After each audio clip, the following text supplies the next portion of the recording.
I'm so excited. Ooh, you guys have no idea how excited I am. I'm so ready. I've been ready. I've been ready for a long time. I'm so excited. Oh my god, I love that. I'm so excited for this. I wish I could tell you guys. Feel the Delulu while I for collab stream. Ooh! Have fun with your collab stream, Perry. Okay. I'm gonna head over to the gaming, make sure I have everything set up. Yeah, I don't even question myself. Of course I have stuff set up. Why would I not have my stuff set up? I gotta move my hand.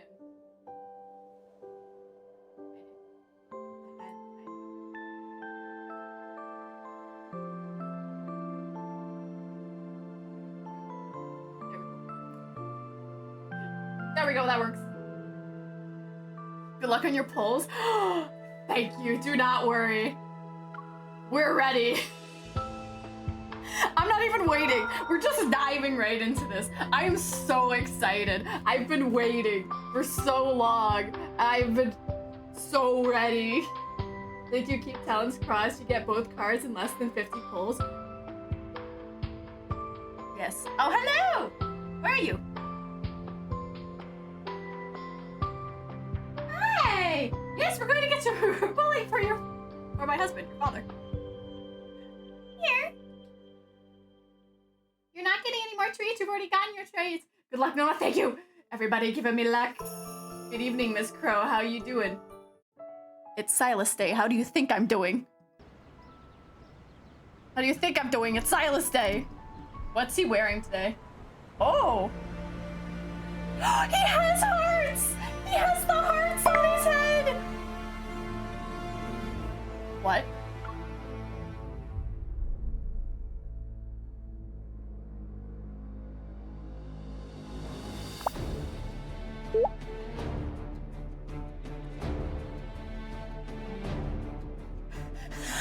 Oh, the Siluses! Yes! Oh my god, okay. You're always ready for dangerous missions. Why do you need to prepare for something this minor? Oh, I should call you Miss Mage now. Oh, okay, Mr. Fiend.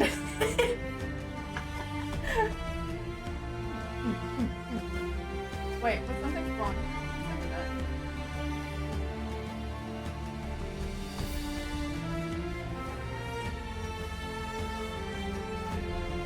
W Riz. Easy down, horrendous for Silas stream. Oh, you know it! If you know my true nature, then aren't you running away? You're either brave or your true nature is similar to mine. Since you're like me, we'll have to bear with it and play our roles as the righteous knight. How about you ask me to dance?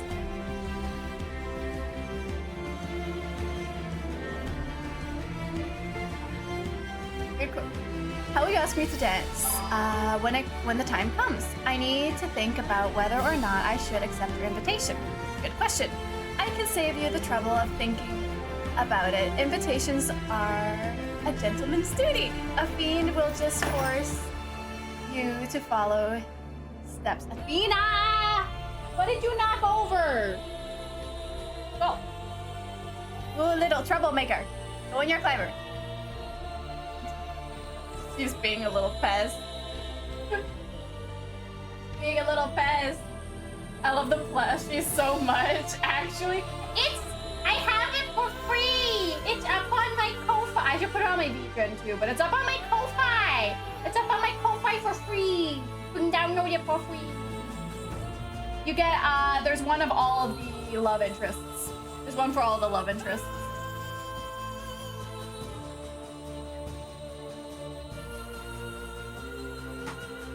Little fart. Come here, you little fart of a pest. I turn on stream and you go crazy with. There's a Zane one? Yes, Zane's there's Zane's snowman. Hold on, I'll go grab it. I'll grab you guys the link. Give me a second.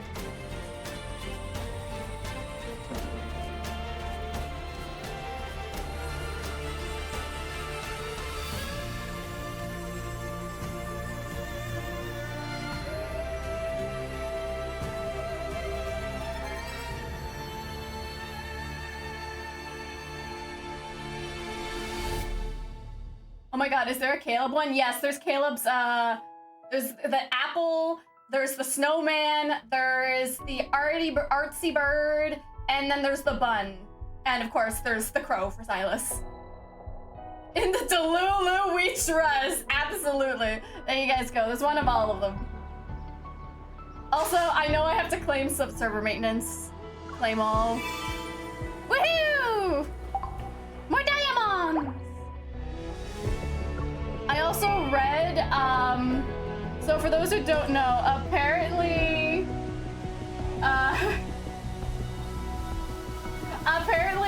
we did, the Silas Girlies did so well.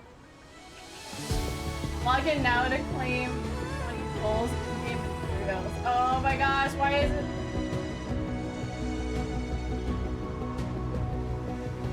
So apparently we're supposed to be getting more diamonds and materials and stuff. I'm gonna steal so I can use it on my PNG right now. Yes, you can! Athena! I will kick you out of the room. I will kick you out of the room. You'll behave. You're excited to see your father too, I know. You're excited to see your father as well, I understand. But you must behave.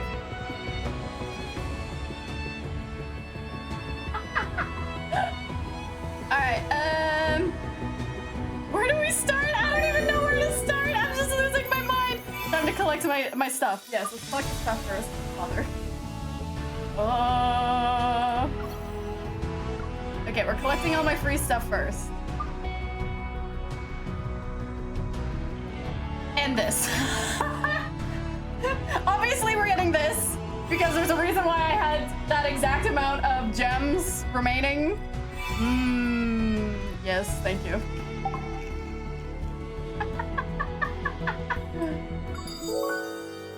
See the kids, god damn it. Oh my god! Okay, we gotta get the free diamonds first. No spoilers. No spoilers. Watch me just like, I'm delaying this as long as I can because I can and I'm being a pest. All right, okay, so we have 26 pulls to the first 5-star, chat. 26 pulls to the first 5-star, and I have a guarantee first 5-star will be events. Let's go!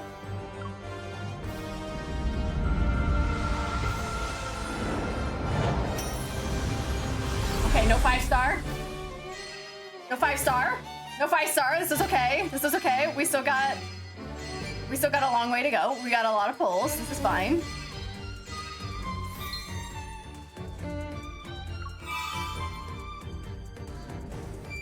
My heart is pounding so hard. My heart is pounding so hard. Okay. Come home, my love. My love. My love. My love. Please. Please. No! What do you mean it's not a 5-star? Oh, he's gonna make me go to... He's like, I can't come home that easily. Fuck off, fish. I have yet to pull. It's okay. No, I can't hold out any longer. He's playing hard to get. He is, because he knows I already have a guarantee. That's why he's being a pain. All right. Come on, Menace! Yes, yes, yes, yes, yes, yes, yes, yes, yes, yes, yes, yes, yes, yes, yes, yes. Okay, okay. My eyes are closed.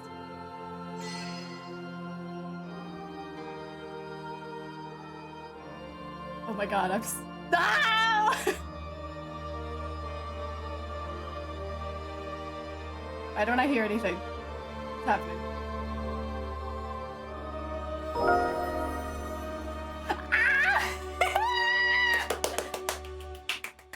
Yes, yes, yes, yes, yes, yes, yes. The first one is like the mudroom brick meme. Ah, there he is. All right. Heart. A fish?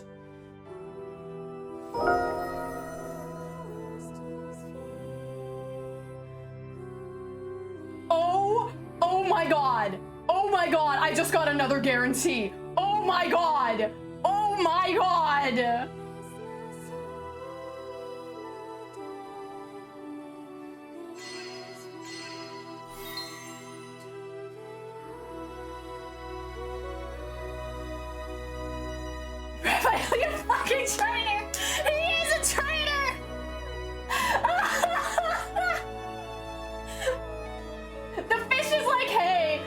lost on my last banner because you were trying to get a pull. Now I'm coming home.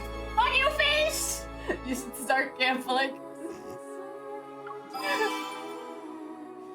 No, it should not. Ah, there's a melon! Claim. So today we feast on Perry's tears. He's supposed to be mine. Give me my flowery fish. I wish I could. If I could trade cards, I would. All right, chat. It's time to get our second companion. Let's go. Let's go. Streamer luck goes crazy. I don't know if I actually have streamer luck or not, but I get good luck on these polls.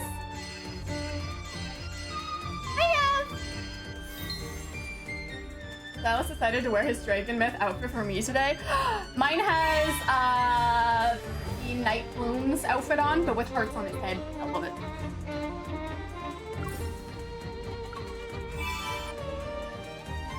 Let's go.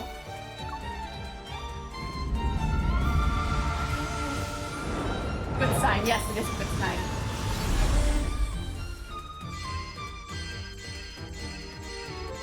No 5 stars. This is okay. Fish, fuck off. Go to Perry. Bird, you have streamer luck. Fish, go to Perry. Go to Perry, Fish. I demand you go see Perry. Thank you.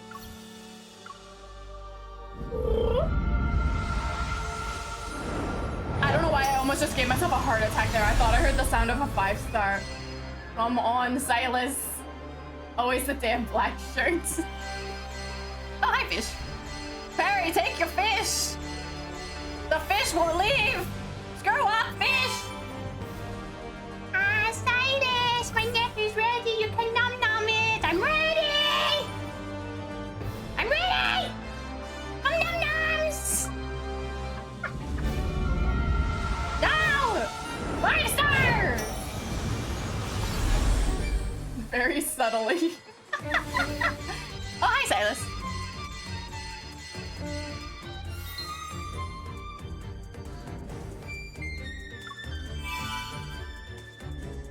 When did you get in here, Apollo? Apollo's here now, too. Sick. I want to. What the fuck is happening? I don't know! Alright, Silas, we're ready. Come home, please. Don't make me go to Hard Pity. No!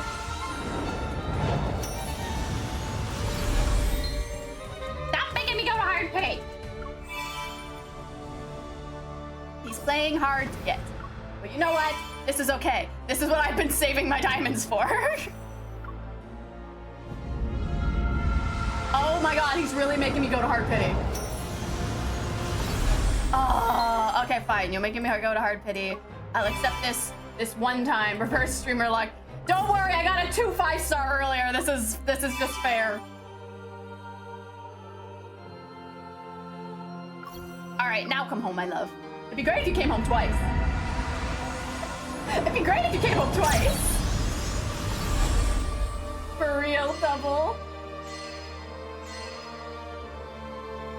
There he is.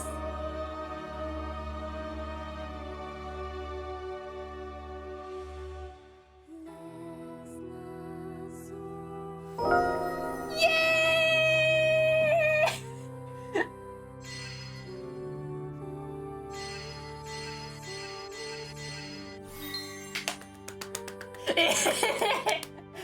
Little gremlin noises. Now. Yay! There he is! Oh! Hold on, I need to print.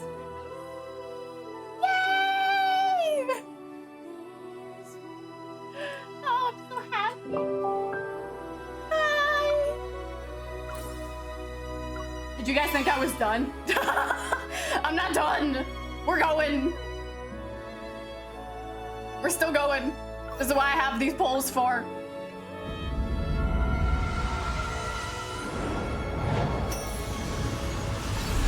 We are done.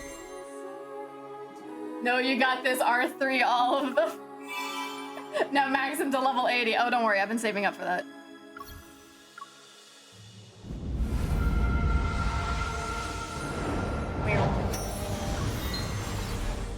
Come on.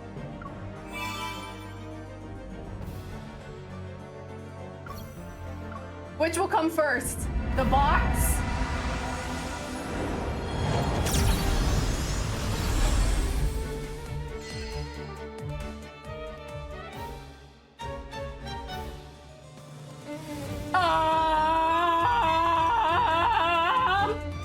Eyes are closed.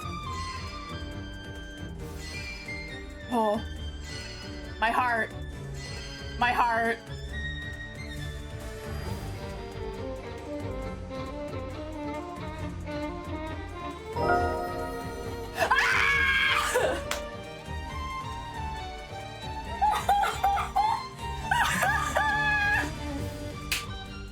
Holy shit!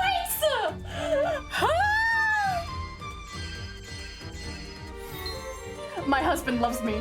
My husband loves me. My husband loves me. I still have to pull 2 more times to get the box. That's okay. This is what this is for. We use it. If I got another 5-star, I was going to scream. I was going to actually scream. You all have no idea. All right, let's get our crate. Let's get our crate.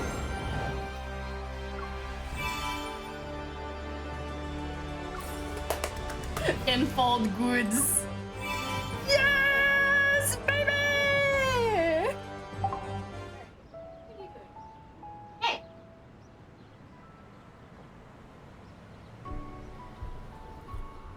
Hi. Are you happy?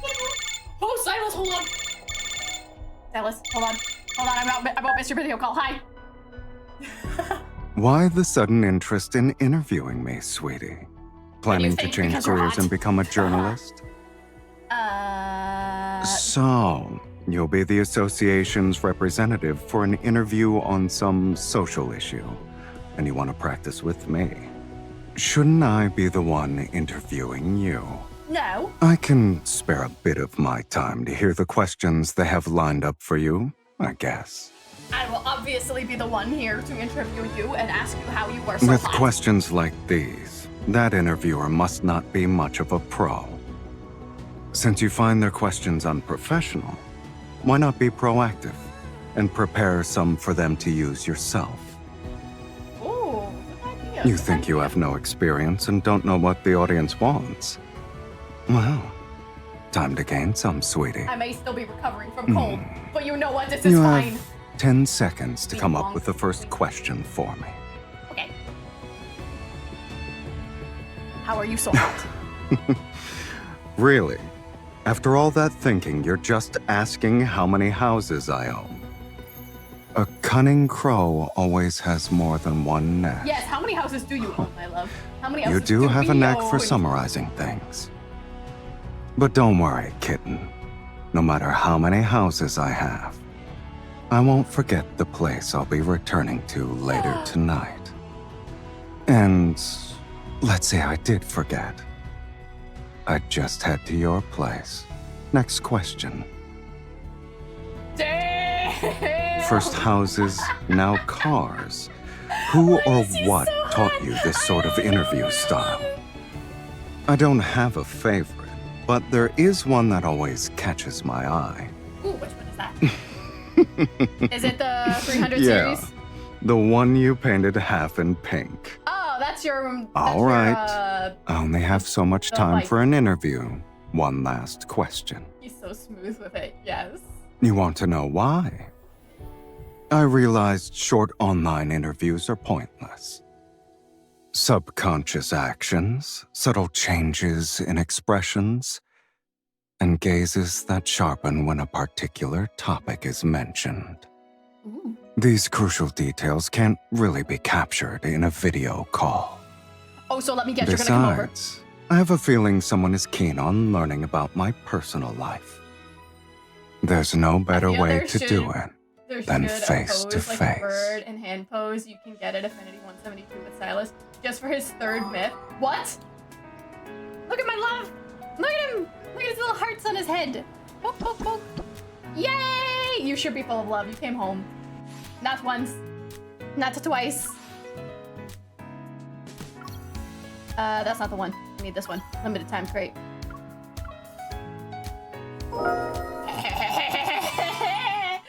Yes! Let's go. We don't have time. We don't have time to rest. We must. We must.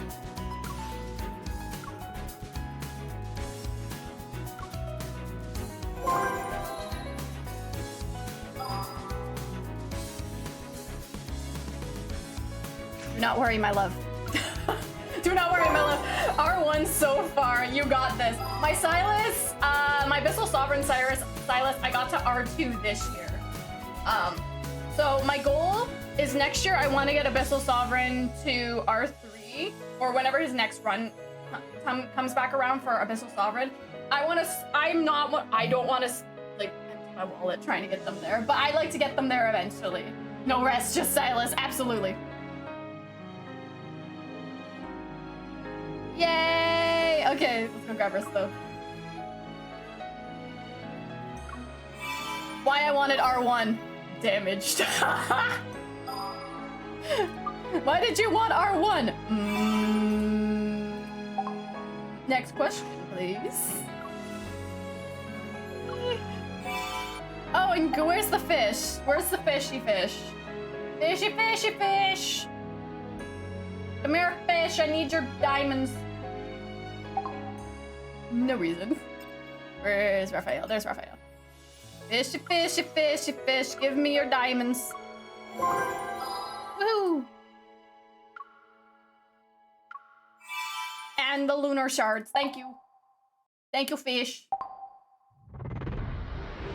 Badass trigger, badass with a gun. Badass trigger. Badass trigger, badass with a gun. He loves me. Silas loves me so much, I'm so happy. Give me the diamonds, that's all you're good for, fish. You are my diamond farm.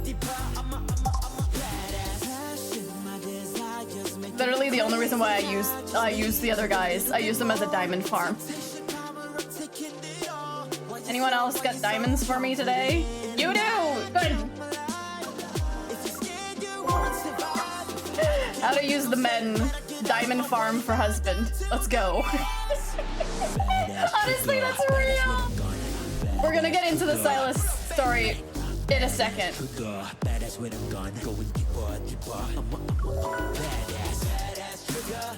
Overview.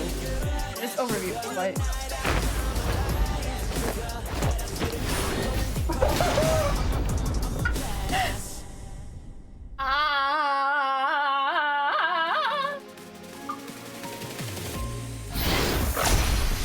Oh, look at how pretty the staff is. Oh my god, is it a rose? Is it like a crystal rose at the top of the staff? Oh my god, it is. Chat, does anyone know someone who 3D prints? I want this for my wall. I want this to go on my wall. His bow is so polite, just like King Savior. Ah! I do! Oh my god! Do they ship to the Canans? I actually really want, I can 3D model, obviously, like I plan to 3D model both of these weapons, but it's like, I don't know anyone who's, you know, I can probably find, I can work on shipping, oh my god! I work on shipping, I work on assembly, I have things for my walls. Oh, it's so pretty. Oh my god, I didn't notice the little, oh, look at the little bow on the butt. Oh, it's so pretty. We're zooming in.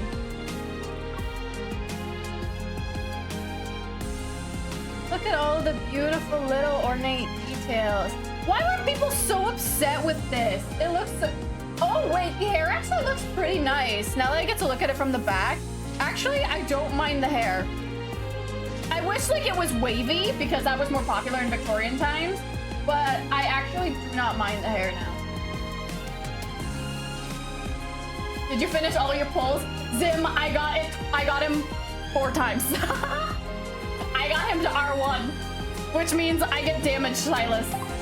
People are hating on it. Yeah, people are saying like it's not as fancy as like the other ones, but I really like it. I might just be a bit biased because I really like Victorian style stuff, and this is definitely Victorian style, and specifically this is Victorian style with a bit of Rococo, which would make sense because Gothic architecture didn't come out until like the mid Victorian era, so it kind of makes sense that they would bleed, like they could bleed in together, because depending on what year they're going for, this could be like in the mid-end of the Victorian era where they start going into Rococo, so that would make sense. Sorry, art historian here. Do you guys want to learn some fun facts? I love it. Thank you. Give me him. Show him. Oh my god. Oh my god. Just let me rotate around you, my dude. Oh, look at him.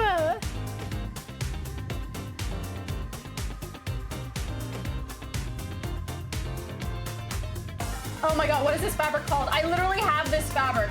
Oh my god, what is this fabric called? Hold on.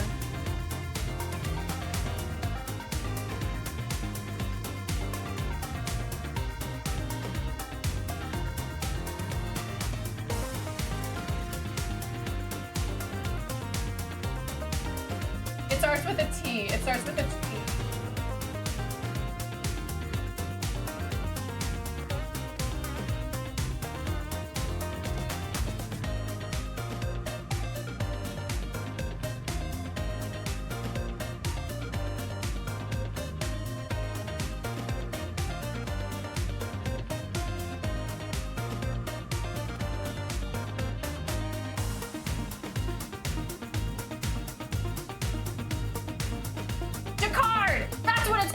It's called Jacquard!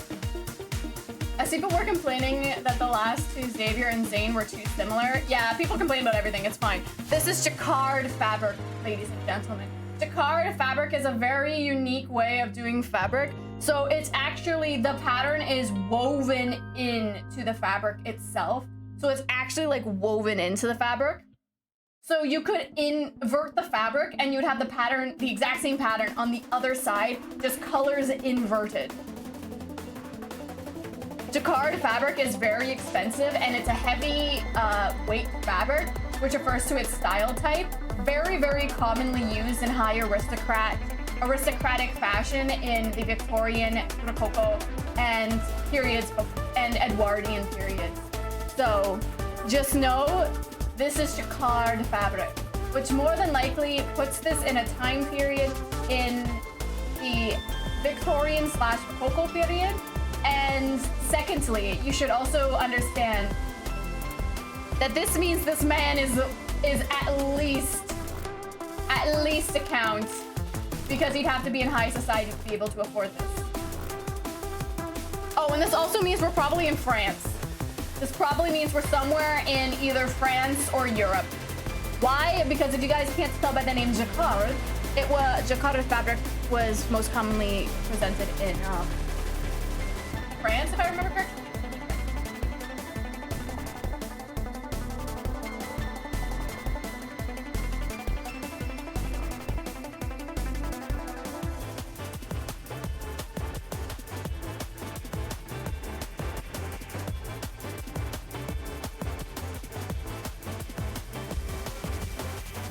Jacquard comes from Jacquard loom, invented in France.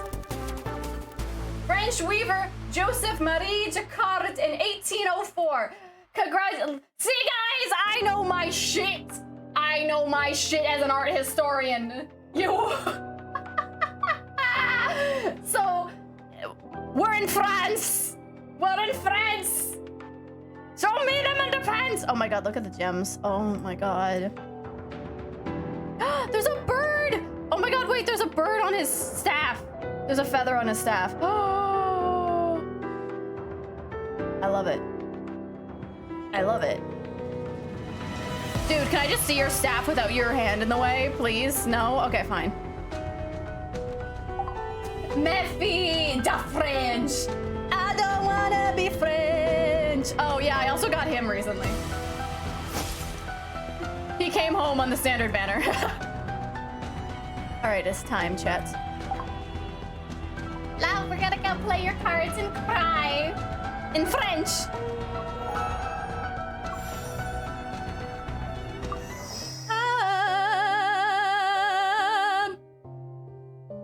All right, we still have this card to play through too. So I'm gonna download that as we wait.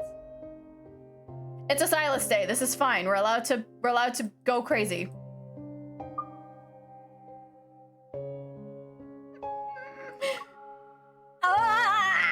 Okay. To death, into life. Oh, this is most certainly France.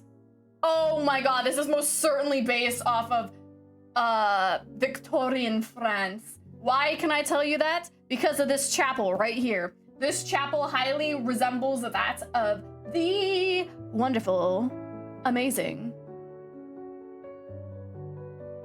brain fart.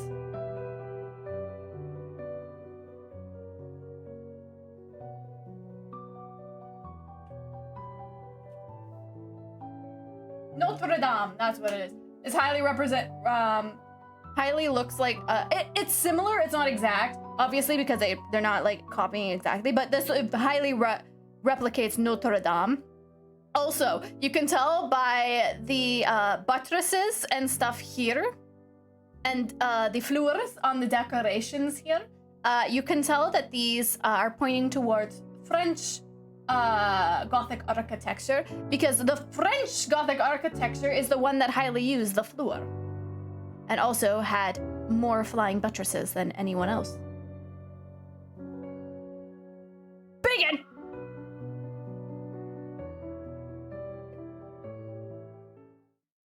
You guys can tell I'm in my dream because I love Gothic architecture. I'm ready. I'm so ready.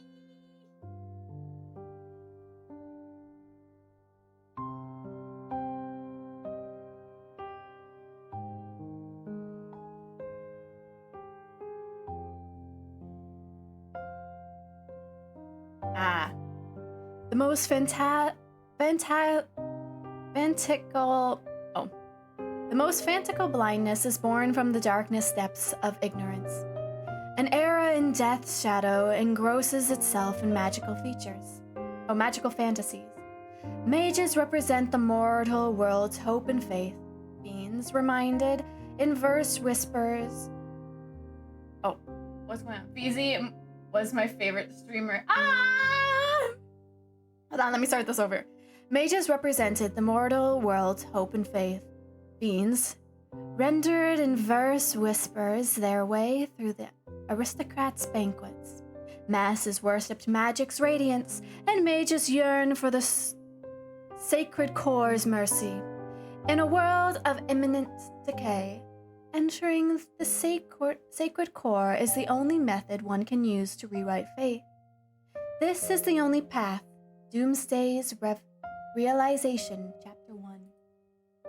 I was about to say that looked similar to Strasbourg's cathedral. Yeah! We know what this book can summon. Take a picture. Also, can we talk about how they're reused? This is from Raphael Smith. How do I know this? I would recognize the Lumerian architecture anywhere. Give Silas his own backgrounds. Thank you. A mere mage shouldn't use it. I point my staff at the book's parchment as it peeks out from beneath the brown robe, its ancient silver markings revealing its authentic origin. I'm not after that.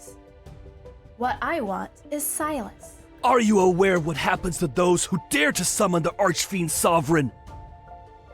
I don't care. No matter the cost, I must have him. Oh shit, I didn't realize that. I I'm very good at recognizing patterns because I am an artist and I have a very good memory.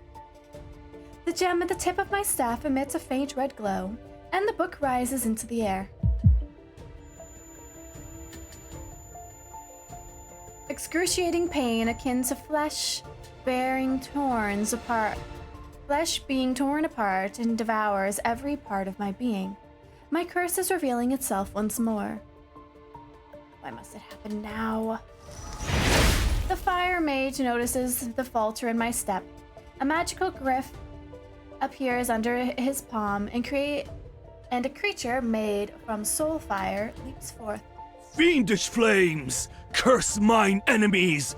Burn their spirit and bones! Hollow, I don't have anything for you. No, out! Thank you. The creature spews out black flames and thick serpentine smoke slithers around towards me. I summon a defensive glyph under my feet. However, the pain slows me and the burning claws tear into my shoulder. Incinerate their body and obliterate their essence! He conceals himself in a thick smoke and attacks with his familiar. The black flames engulf me. Who are you? If I didn't lurk in so many streamers' chat, you would have made it into my recap. Oh, that's fine. You did! My recap with that clip! Yes, I know which clip you're talking about. Red crystals rise from the cliff and pierce the creature. They also impale the fire mage's limbs. Ugh.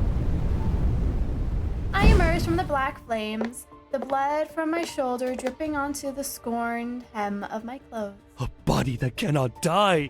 A monster such as yourself wishes to summon a fiend to enter the sacred core!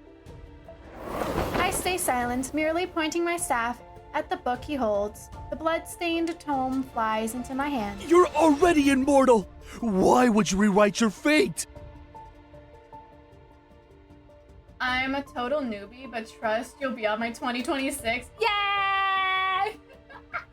I hope you enjoy because simp. We all know I'm just gonna be simping my head off. When the intense pain first struck, the agony and suffocation made me believe I would die. But I quickly discovered that I was immortal. Immortality only means being repeatedly tortured while on death's doorstep. But none of it will truly kill me. I want to save myself. Thus, for hundreds of years, I ceaselessly searched for something to end my torment. I submitted to being studied, willingly becoming a test subject, and traveled from one dynasty to the next. Nobles, political leaders, religious figures, and arcane houses who once viewed my immortality as a miracle branded me as a heretic, an evil spirit that when they failed to unlock the secrets of my condition. People yearn for immortality, and yes, those fools fear it. I never trusted humans ever again. I could only rely on myself. I hid my identity and wandered the world as I studied the most ancient and profound magic. All my efforts were directed to finding the source of my suffering. Time could overthrow dynasties and erase the memories of generations, yet it wouldn't change my pain.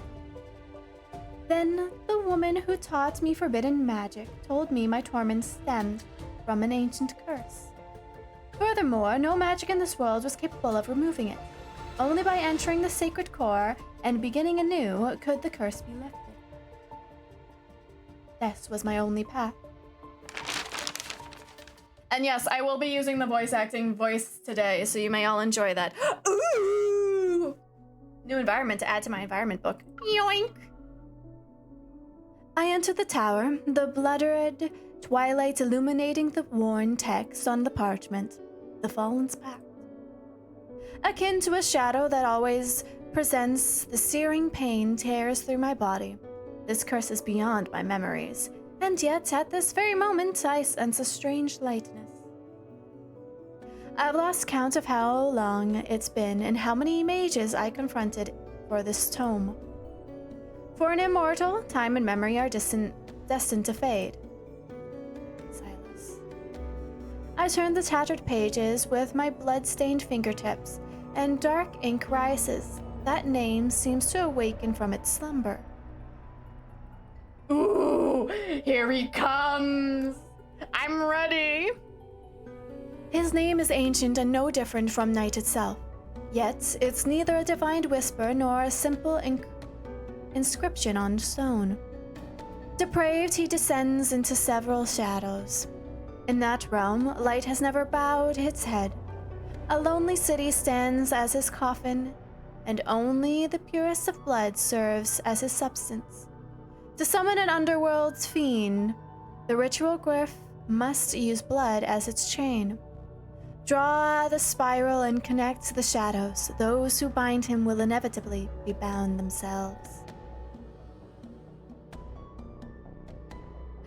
Ah! It's the...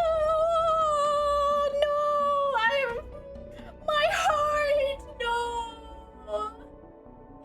It's where we were locked up after we got captured in the Abyssal Sovereign myth. Oh no, my heart.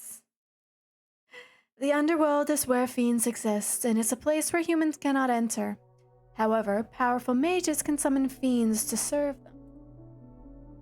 And Sylas, a name whispered amongst mages for centuries, is the underworld's uncrowned sovereign. The pain inside my body temporarily subsides before the searing agony tears through me once again. I must summon Sylas. I can only enter the sacred core with his immense power. I find an abandoned sanctum. We're summoning him in our... No! Do not tell me this is where we are summoning him. No, because this is where we would have... Oh, this is where... Oh my god, this is... No! Oh, my heart is already pained. I find an abandoned sanctum, followed the book's instructions, and use my energy to draw the summoning glyph. The wind rises and gathers, clouds slowly devour the moon's light. Sylas. Ah! Excuse me for a moment. Hello?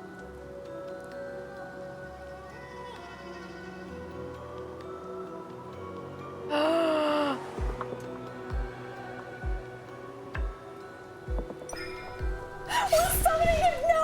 Oh my god. This is okay. My heart can take this. Tap to chant incantation. Okay. Oh, Sylas, my being and heart, fiend of the underworld, come forth.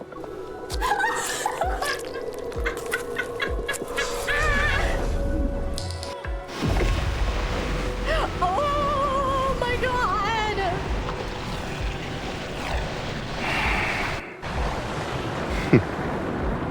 You used your blood as bait. I hope you're prepared to become my feast. Yes, I am prepared. I'm more ready than you could ever imagine. Oh my goodness. However, answering these summons, it's a first for me. You're the one who awakened me.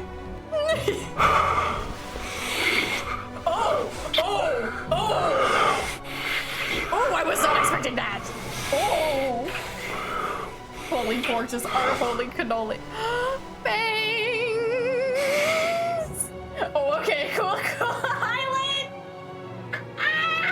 Hyland, I got him. I got the boy. I got him not once. I got him not twice. I got him not 3 times.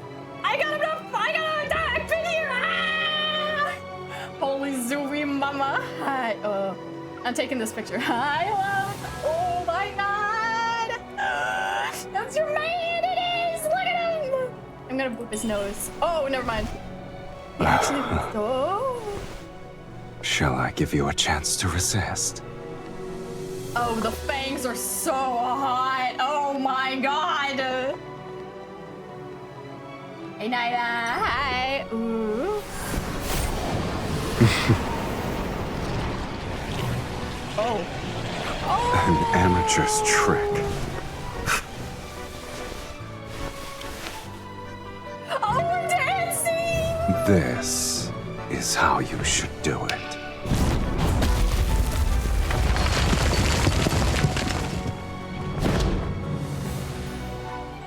Intercept. I failed that. Oh! An immortal. You have some worth.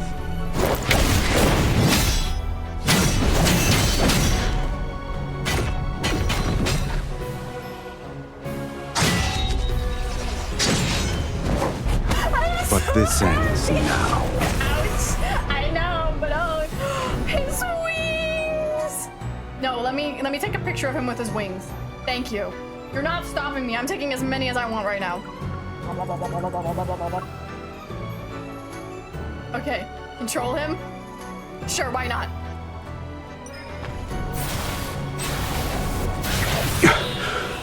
I'm flying my husband like a kite. Whee!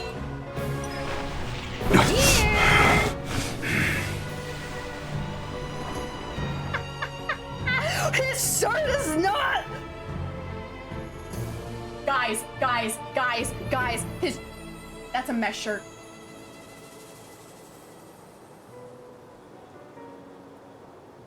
That's a mesh shirt. Oh my lord. Oh, I will not. Silas, why are you always fruity in every world?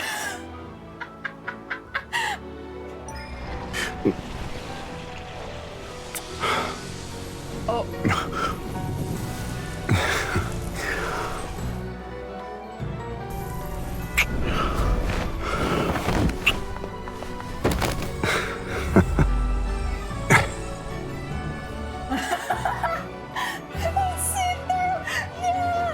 Aggressively mesa with your mans.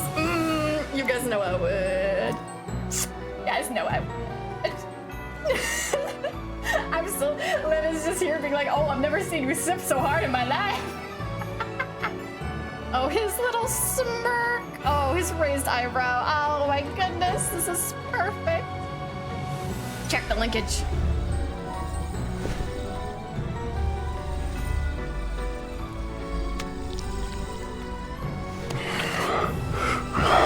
Your blood. It tastes better than I expected. All right, you can command me until your blood and power fulfill my desire. That's him in every lifetime. Yep.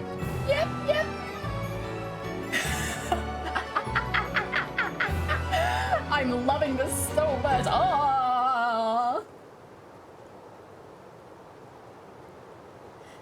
Oh, he looks so good in white. Oh, I know I've said this before with his other white outfits. He looks so good in white. I'm so glad we have a white outfit for him. Oh.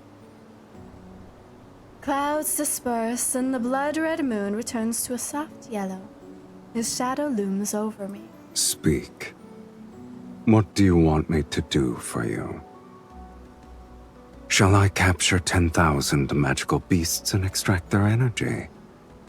Or perhaps you need my aid to overthrow a kingdom.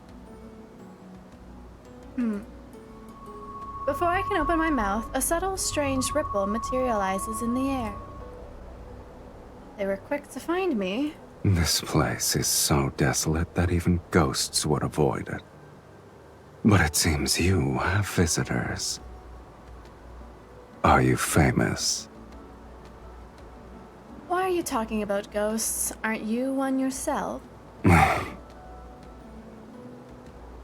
It's not even amusing in the slightest. Several shadows materialize in the air before surrounding me and Silas.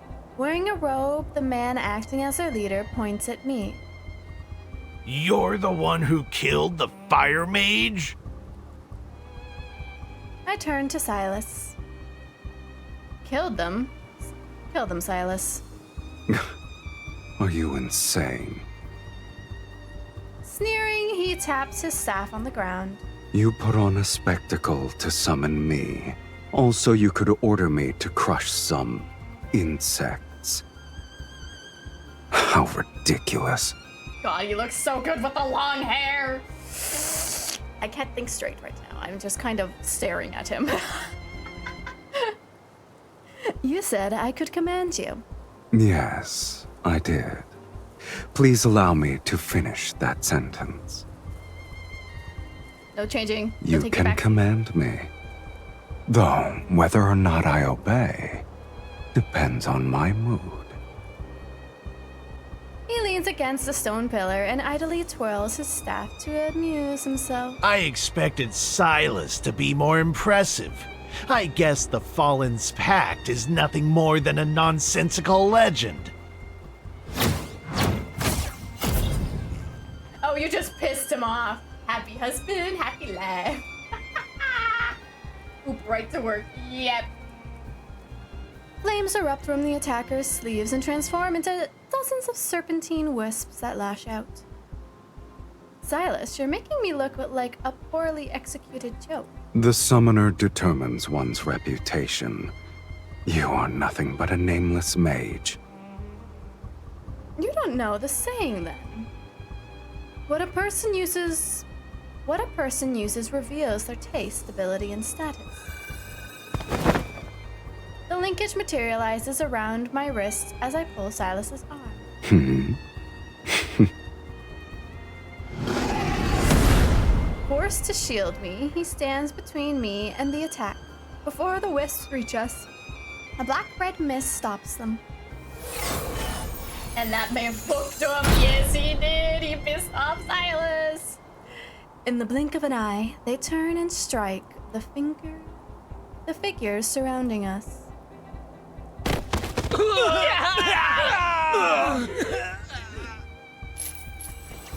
I dismiss the linkage and dust off my sleeves in Silas's direction. It doesn't matter if I'm a renowned mage or not. You're Silas. Since I'm your summoner, you should be the one to validate my reputation. Your logic is sound, clever, even. The stars have shifted, and the most powerful mages across Philos have gathered in Velmir. They're waiting for the sacred core to manifest. Accompanied by a fiend, you shall be a target everyone will fight against. And you still hope to enter the sacred core to rewrite fate? Your dreams are... He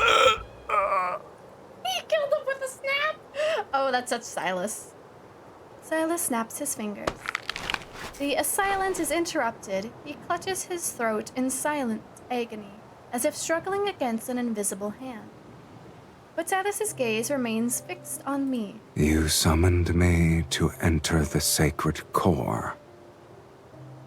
Don't tell me you actually believe mages would summon you to overthrow kingdoms. You're no different from those other mages, rewriting fate. How boring. If you help me enter the sacred core, you'll be able to break the linkage between us sooner. I perform an insincere curtsy. Welcome to Philos, Archfiend Sovereign. It's the epitome of boring. So we're in Philos still. This is so interesting. I'm so curious as to how we are in Philos. Also, that was just the first chapter. Holy crap. Also, ads are incoming. So we might go for ad break and then continue on because this is going to be a long story.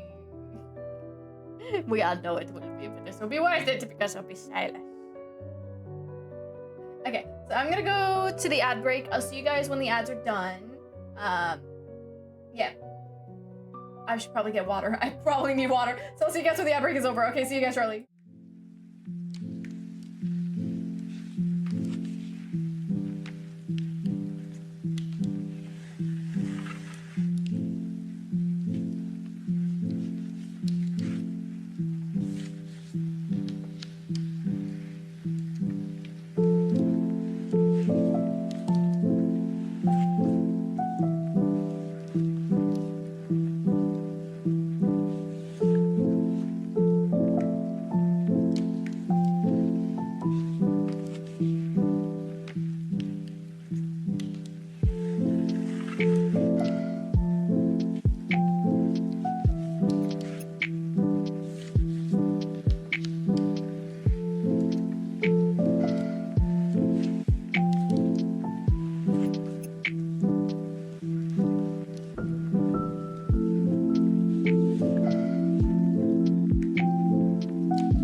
And we're back. I did not go somewhere else. Do not worry. I was not leveling up the cards. No, that would not be me. Let's go! Or into the depraved and depraved world. I had a random power spike moment, but I'm back. Okay, good. We're still some distance away from Belmur. I'm impatient, but this fiend is unhurried. I'm tired. I need to rest. Oh, poor baby. poor baby. Oh, you need to rest. Oh. I look at the red and gold crystal chandelier, the carpet with blue silver patterns, and the polished oak staircase. You led me to various places to find the most luxurious inn in the city. We have the most expensive room. Don't tell me you actually think the underworld's fiends have miserable, wretched lives. Only humans tolerate suffering. Fiends don't have the appetite for it. Okay. I need him. He's useful to me. You're wearing your thoughts on your face, my lady. No wonder you lost to other mages. This is how I'm proving my faith in you. Then I hope you'll treat me well. Silas turns to look at the attendant by the door. Bring us your most expensive wines and dishes.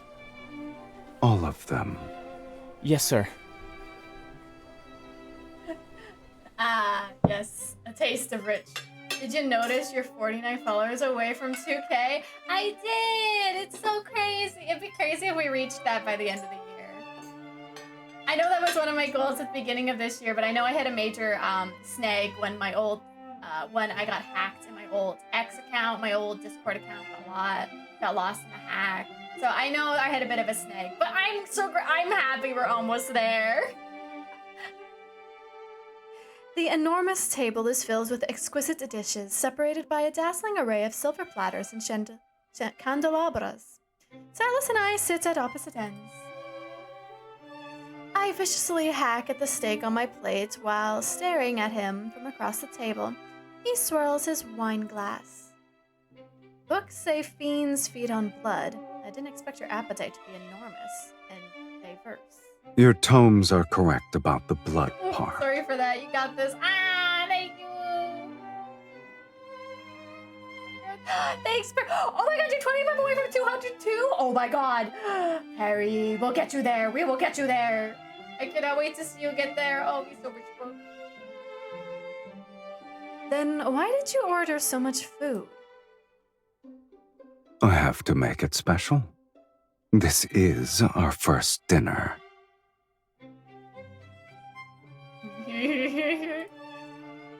He raises his wine glass in a toast. To you, Miss Mage. And to our last dinner. Huh? The crimson wine moistens his lips. It gleams like flesh blood in the candlelight. Is there still a reason to give up? I told you. To command me, you need sufficient power and desires to satisfy my appetite. Your power and talent exceed those of ordinary humans, yet your desire is as banal as the other mages. A crimson light flashes across his right eye, then he narrows his eye and hides his gleaming pupil beneath the shadow of his eyelashes. The desire to enter the sacred core can't even provide a modicum to satisfy me. The underworld has plenty of fiends you could summon. I've defeated those weaklings, but they're sufficient for dealing with mages. Shall I create a list for you? I pull the knife from my steak and point it at Silas. You only took one sip, and yet your words are akin to a drunkard's. Do you need me to use the linkage to pull you here so I can kiss you again? Oh God! Oh! Huh? Huh? Huh? Yeah, I'll do that anyways, no problem.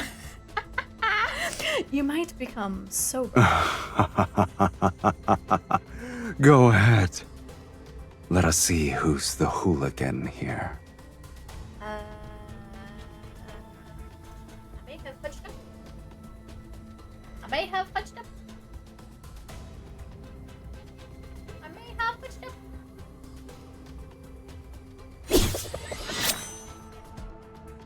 The linkage at my wrist flies across the table along with the knife I throw. Silas tilts his head, the knife grazes his hair before it embeds in the chair behind him. Black-red mist emerges between his palms, traveling across our linkage. It spreads and approaches me. I concentrate my energy and pull, yet the black-red mist drags me across the table towards him.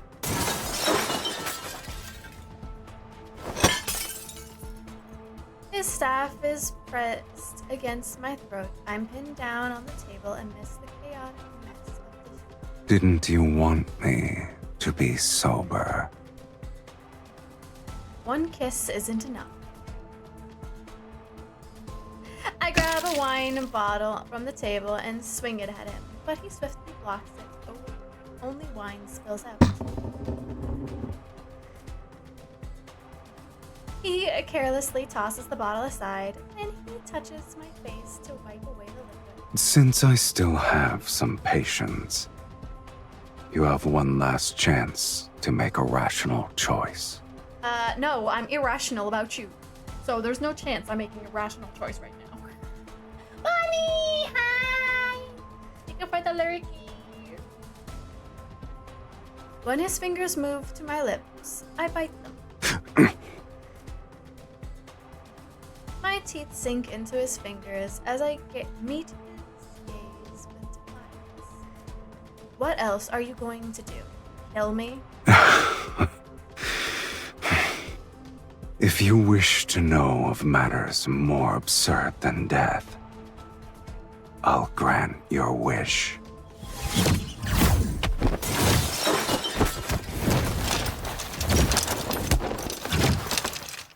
What on earth are we doing? What on earth is with all the... Sir, miss, it's getting late. Other guests need to rest. Of course. We'll finish this quickly.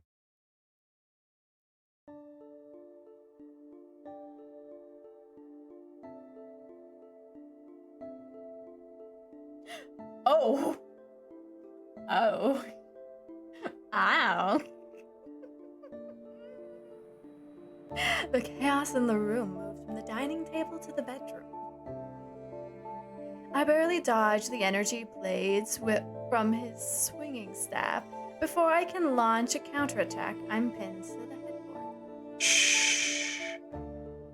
I'm certain there are quite a few mages staying here. I wouldn't be surprised if their destination is Velmure. Oh, I'm gonna lurk the draw. Okay! Unless you want to expose yourself at this very moment. Perfect. They could help me defeat a fiend such as yourself. If you kill a few in the process, they'll have fewer enemies. What a shame. I've already gotten my fill of entertainment. This is entertainment. Did you honestly believe this meager linkage magic could restrain me? I wonder why you didn't think about the fate of that tome's author.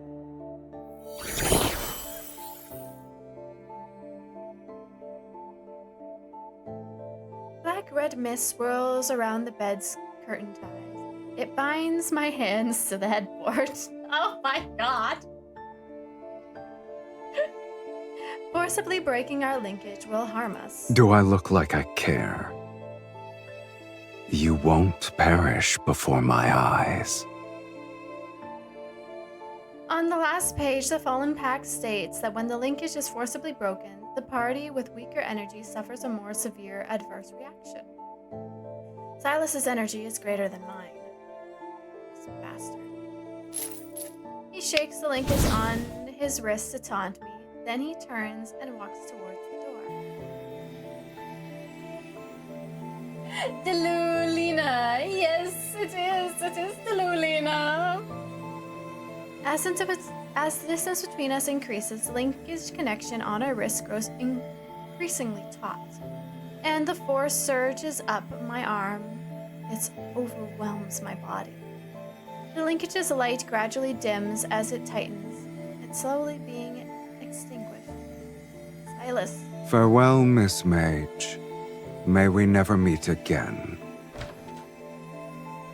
As the door is about to open, I grip my teeth in defiance. Only the sacred core can free me from this curse and let me begin. Countless eons have passed before my eyes, and I miss my chance to enter the sacred core every time. Summoning Silas is my last desperate attempt for everything to end so pathetically. I refuse to give up. I only find another way to summon you. A strange yet familiar energy surges from my chest. It roars and travels down my right arm.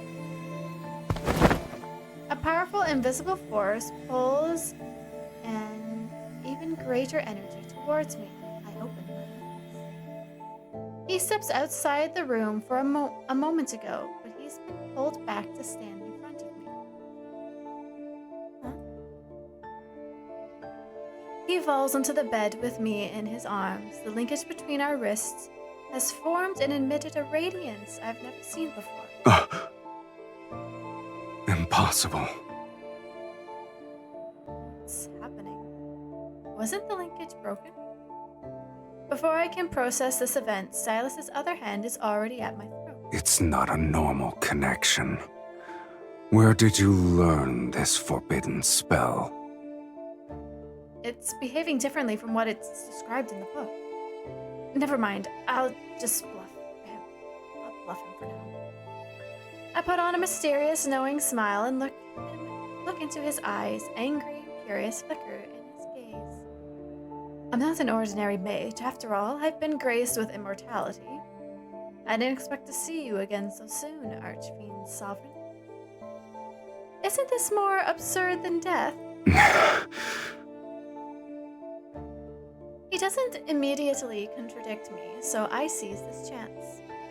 Since you can't kill me or break the linkage, I guess you can only honor our agreement. You look pleased with yourself. It's impossible for you to negotiate, Silas. Once I accomplish my goal, you'll regain your freedom. I meet his excruciating gaze without flinching.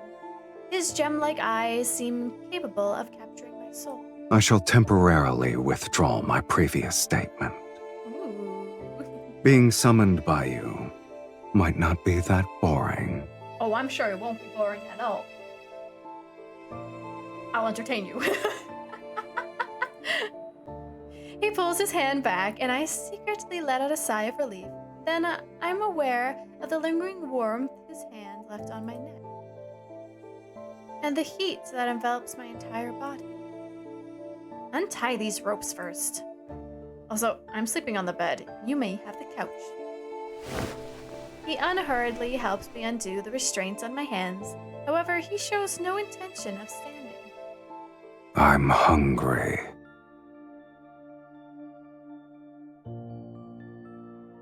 Oh, I've been waiting for this! You ordered all those dishes earlier. Only then do I realize that he needs blood. I haven't been fed since I was summoned, and the energy I've expended is astronomical. I planned to go out to feed. Alas, I can't leave. The restraints are gone, but his warm hand remains where it is. His thumb caresses the inside of my wrist. I doubt you want to command a weakened fiend. No, I wouldn't dare. Bite me. He's manipulative. It's already midnight, so letting him feast outside will attract the attention of other mages at the inn.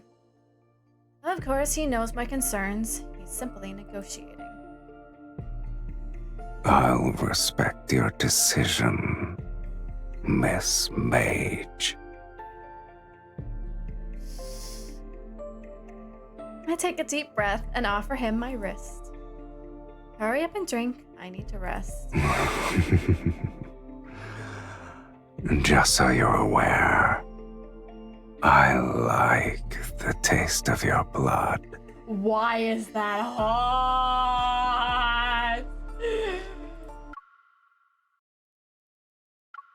Excuse me.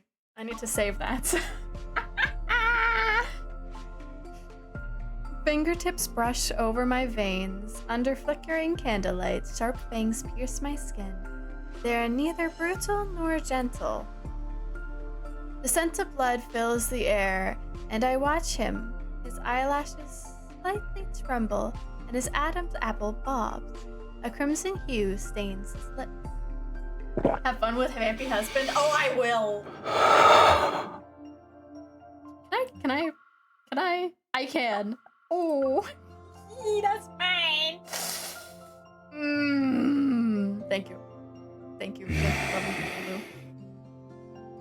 It's been so long since I've tasted blood that satisfied me this much. Thank you for your generous hospitality. You're welcome. You can drink as much as you want. You can have as much as you want left.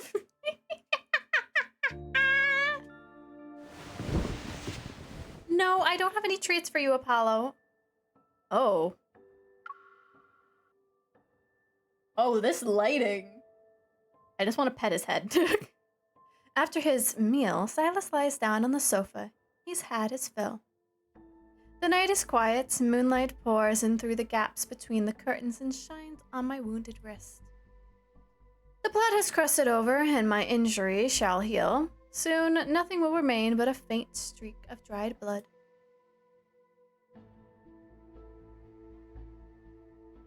This is the immortal body everyone yearns for. When Silas helps me enter the sacred core to rewrite my fate, I'll become an ordinary human, one that dies after their blood is drowned. In this era, death often descends without warning. Age, health, wealth, status, nothing can stop death's sudden arrival. This is a world living in death's shadow. Yet, I wish to exchange my endless torment that has lasted hundreds of years for death's inevitability. I'm an anomaly in this world, in body and soul.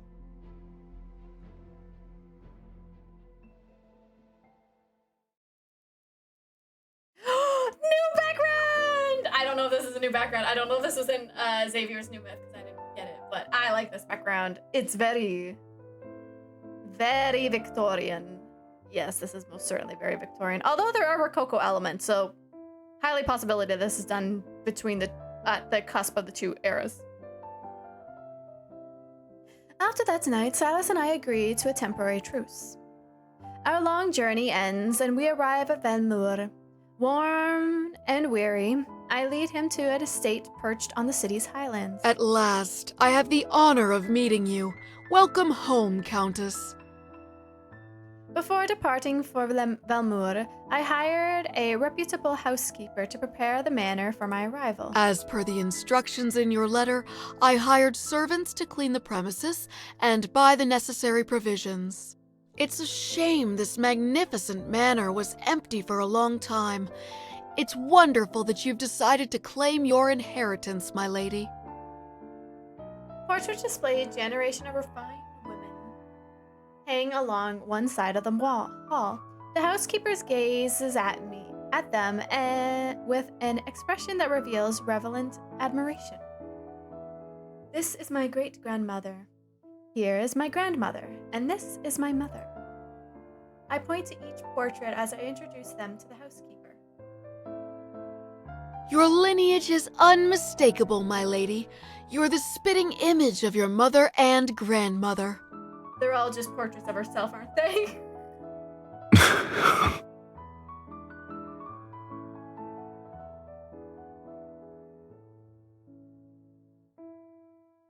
Silas, who's been standing behind me, lets out a soft chuckle. He leans down and whispers into my ear. You're pretending to be your entire lineage by yourself? You've outdone yourself.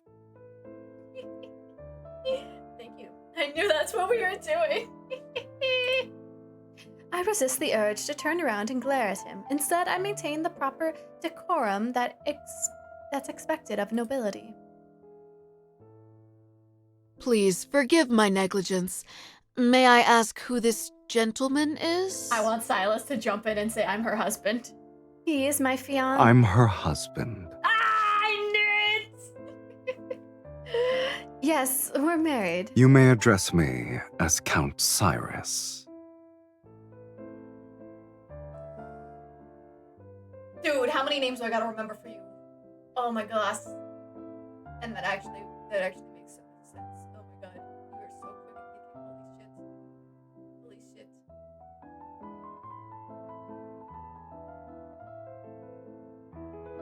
It makes sense to be married. Wait, that means we're gonna share a bedroom. Oh no.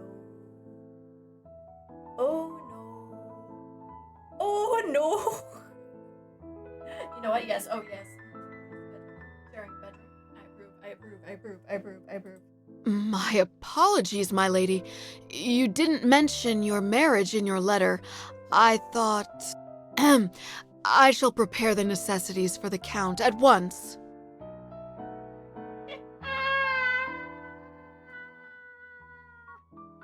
Taking advantage of the housekeeper's departure, I pull Silas into the bedroom. What are you planning? I only said one sentence. You're supposed to follow my orders. Who gave you permission to define our relationship? You were going to say that I was your fiancé, yes? He raises his staff to point at the bedroom door, then he lifts his left What wrist. sort of noblewoman allows her fiancé to stay in her bedroom from sunrise to moonset? Velmir won't stop speaking of your name before sundown. But if that's what you want, then it's not too late to change our story. I've been traveling for so long, I almost forgot the etiquette established by Philosian nobility. Have you decided? Should I be your fiancé or your husband? This matters not. It's settled then, my dearest wife. Oh! Excuse me, I need to save this line right here. My heart. This is so good. I suppress my annoyance and point to the couch on one side of the bedroom. In this room, your place will always be there. As you wish, my lovely wife. Oh my god, he's gonna keep calling us that over and over and over again. Like kitten. I'm down. What do you think, Silas? Kitty Silas on my microphone? You agree? Yes, good. Good. Oh my god, we're only in chapter 3. Oh, this is gonna be so fun. I forgot how long these chapters go for. Oh, it's the same. Yeah, that's nice. Yeah. Okay. The next item in our collection has been salvaged from shipwreck relics. Here is a tortoiseshell incense box with relief carvings. Based on the engravings at the bottom of the box, this appears to be a precious treasure used by a previous dynasty's empress. Remarkably, it still retains traces of its original fragrance. Ladies and gentlemen, which one of you would like to acquire this? The starting price is 8,000 silver. Please place your bids. Silas is gonna pop in, isn't he? Don't forget, the distinguished guest who acquires an item may invite their partner to lead the next dance. For Daria, my beautiful daughter, I'm willing to offer 10,000 silver. 15,000 silver! It's for my beloved Miss Ariella.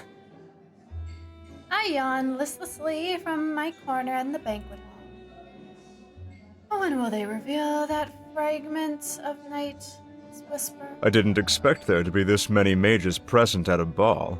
We all have the same goal. Of course. These nobles only consider Night's Whispers to be a poetry collection left behind by Sir Saren.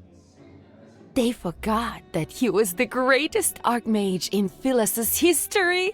He was the last one who... Shh! Lower your voice. Mages are already competitive enough as it is. We don't need nobles to increase the price because of their obsession with being refined, cultured individuals. So, that's why you're enduring a boring social gathering. What does the poetry collection say about the sacred core? You should learn the virtue of silence. It's a shame I'm not a fiend you summon to blindly follow orders. If you won't tell me, I'll find out through socializing. Silas glances meaningfully at a group of nobles whispering around us. Perfect. The nobles here believe a count and countess who have returned from foreign lands are intriguing.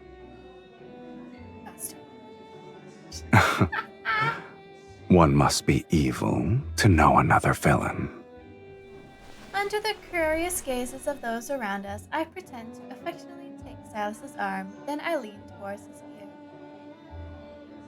Saren was the last mage to enter the sacred core, but that was decades ago. Oh? I'm assuming you met him then. Did you lose to him? Is that why you missed your chance to enter the sacred core?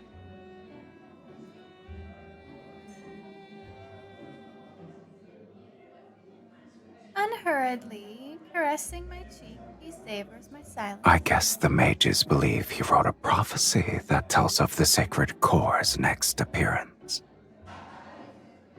This arrogant fiend must have an extraordinary and brilliant mind. Your goals are all so banal. But my curiosity is piqued, I admit. How do you plan to outbid these mages? A noble repeatedly bidding against them would raise suspicion. I'm not that foolish. Besides, who says I have to bid? I see. I've underestimated your intelligence, Countess.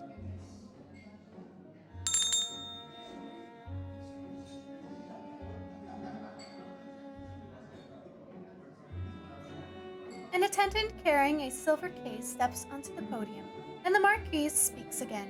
The next item is a fragment from a poetry collection written by Sir Saren. It's called Night's Whispers. The nobles show little interest, which makes it easy to identify the mages that as they reveal eager gazes. He was more famous as a mage. Several of his poems circulated in a royal court. Here's my chance. Holding a wine glass, I stand up with my back to the crowd. With the slightest movement of my finger, the barely perceptible traces of a spell from a tiny glyph in the air. The starting price is 1,000 silver. Please place your bids. In a spot that no one has bothered to glance in, an invisible rift appears. It leads directly to the silver case. 5,000 silver. 10,000 silver! I'm willing to offer 20,000 silver!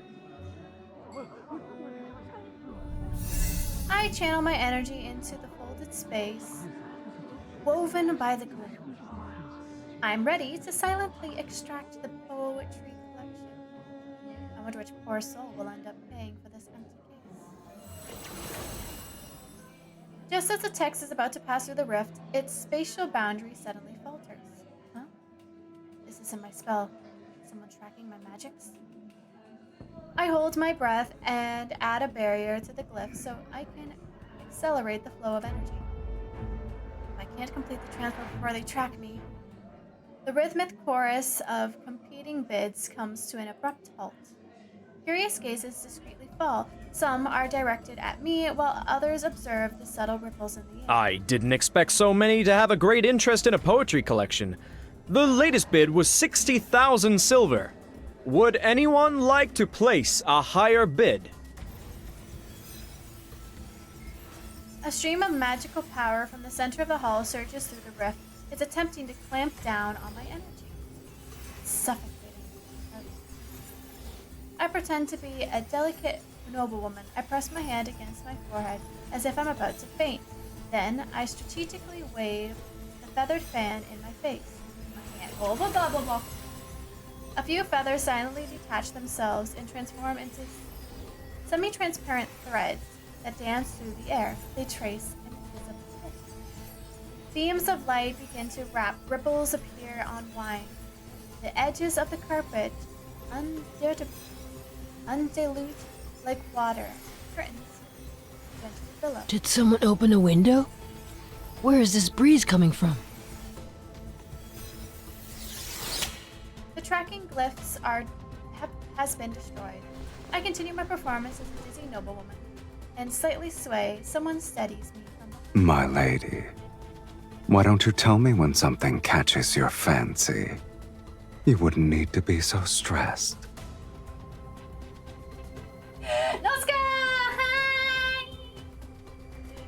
It's sexy Salish time. Glaring at him, I lower my voice. Since you know what I'm doing, you should help interest instead of mocking me. Here's a hint for all of you. The next dance is called Moonshadow Waltz. For those of you who are interested in being the lead dancer with their partner, this is your final opportunity. Yes. 60,000 silver! This is a song for the next dance. Not again. Another wave of strong energy attacks from a different direction. I try to create another glyph. Since you earnestly made a request for my services. Silas snaps his finger behind me. On one side of the banquet hall, an elderly man suddenly collapses. Sir, what's wrong? What's happening? Someone has fainted? Quick, call for a physician! I shall abide by your wishes. Ah! You're causing trouble. Do we need to draw more attention? You asked for my assistance, yet you're unhappy with my methods. I didn't kill him. That's already being discreet.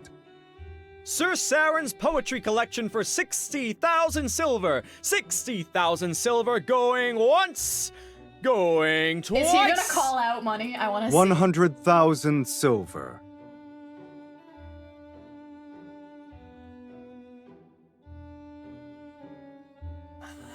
I knew he was gonna call out money, but I wasn't expecting that. Did you say 100,000 silver? Sir... I'm Count Cyrus, and I am willing to pay 100,000 silver. After speaking calmly, he looks at me with an enigmatic smile. Since you've been compromised, I might as well buy it legitimately. Ah! How much money do you have? Oh. We're willing. Where will you get the silver? I thought you were the wealthy one here. He's broke. As your husband, I need to prove myself worthy. 100,000 silver! Sold! Congratulations to Count Cyrus on acquiring Night's Whispers. Yay! Silas unhurriedly steps forward, and a dazzling gemstone gleams in his hand. This little stone should be sufficient. That gemstone is worth at least 200,000 silver. Where did he get it from? Velmir hasn't seen a noble spend so lavishly in quite some time. I heard only mages have an interest in this poetry collection, Could you be one as well? I'm sorry. I'm unaware of their strange curiosities. The story is what caught my eye. He takes the silver case from the attendant's hand, opens it, and removes a worn, unremarkable book. Supposedly, this archmage witnessed the death of his lover in his youth, and she was a poet. Before she died, she left behind a blank page in her manuscript and asked him to complete it for her. Thus, on that same night every year, he used forbidden magic to send a newly written page of poetry to his lover, until they formed a complete collection. These pages are his lover's epitaph. Silas opens the poetry collection to a random page and begins to read out loud. Beneath frozen tears' firmament, the rose in the mist eternally sleeps. Her petals bloom with the illusion's blood. She guides those marked by destiny to a place where none dare to venture. A rose in the mist. I inexplicably react to these words, and in the depth of my heart, something trembles. I didn't know the poetry collection concealed a beautiful tragedy. It's the first time I've heard of it. I was only made aware of the tale a few days ago, yet I knew I had to obtain it. Regardless of the price I must pay, I needed to give it to my wife. Aww. In the room, all eyes are on us. He hands the old book to me. My lady, we have only tasted the beginning of marriage's joys. However, my commitment to spend my lifetime with you surpasses life itself.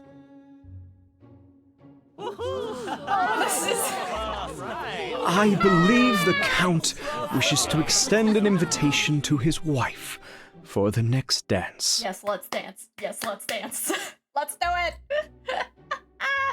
Do, do, do. My dearest wife, would you be so kind as to dance with me? Yes, yes, yes, yes, yes. Everyone is watching our every move. I have no choice but to put on a blissful smile and place my hand on his.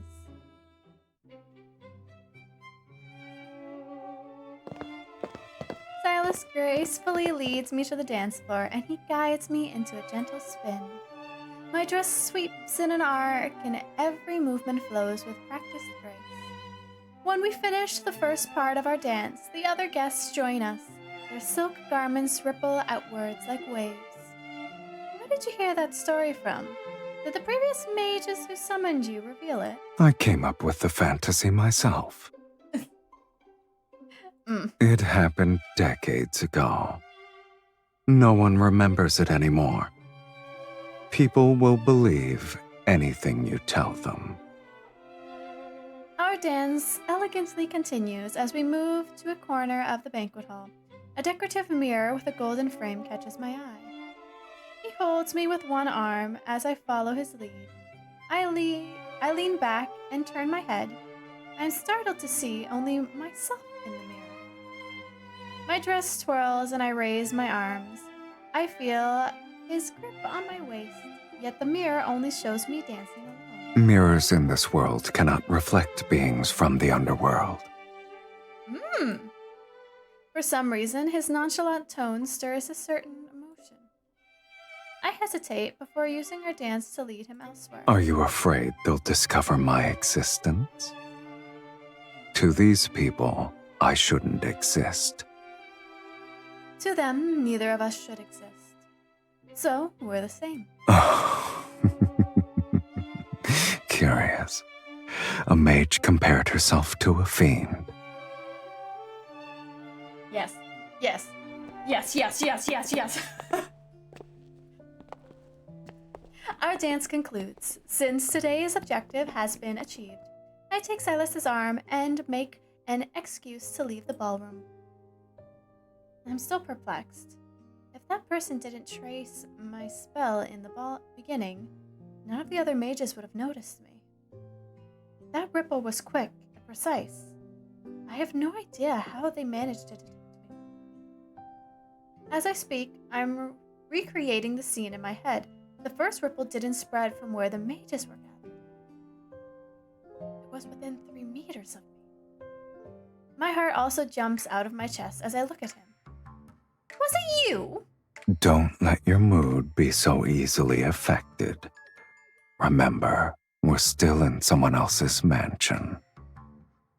Our actions at this ball will become the gossip passed between guests. Is fighting your husband who gave you a precious item a wise choice? I grit my teeth before forcing myself to smile for Marquis Swain as he comes to bid us farewell. By tomorrow morning, the tale of your loving devotion will be known throughout Velmure. Yes, it will. Today's ball was truly memorable. Once we're home, we'll savor it for a long time. Wouldn't you agree, my beloved? Don't say it. Don't say that. Don't say that. Don't say that. I need to be in the cage. You guys need to be out of the cage. I need to be in the cage. That's the truth, yes. Thank you for your hospitality, Marquise. This evening has been delightful.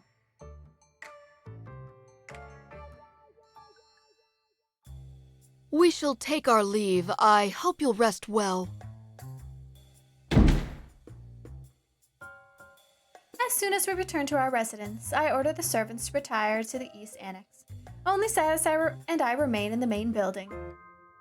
Go on, reveal the reason for your betrayal. Me? A traitor? I wouldn't refer to it as a betrayal, let alone insubordination. I suggest you call it a test. What right do you have to test your summoner? He slowly unbuttons his collar. You must endure these sorts of trials if you want me to stay. And to serve you, I must confirm your true capabilities. Hold on, phone.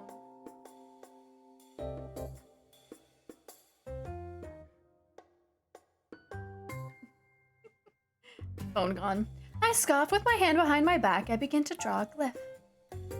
Why don't we fight then? You're the one who should be tested. We attack almost simultaneously. Energy wraps the air. Curtains clash as rumbling stakes enter the building. Don't aim your attacks to the right. You'll hit a 300-year-old portrait. You're so cautious for a simple duel. And you desire to enter the sacred core. Let's assume you break those antique vases. Who will provide an explanation to the housekeeper tomorrow? I could destroy all those portraits in that case. We can say your ancestors' spirits appeared at midnight for a family reunion. Hi, alien! He laughs as he speaks. The staff sends out a stream of black-red energy orbs.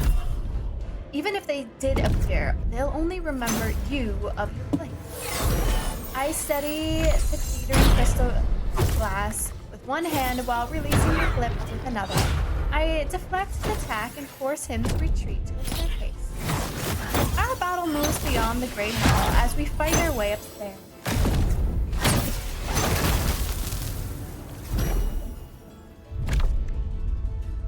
Wheel, wheel, wheel, wheel, whatcha-cha, whoop-a-bam-bam.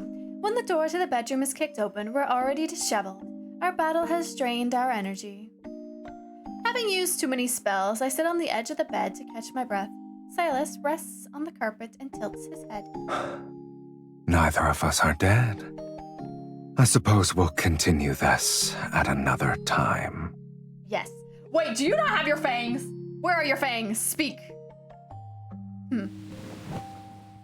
I don't respond, collapsing onto the bed as drowsiness overtakes me.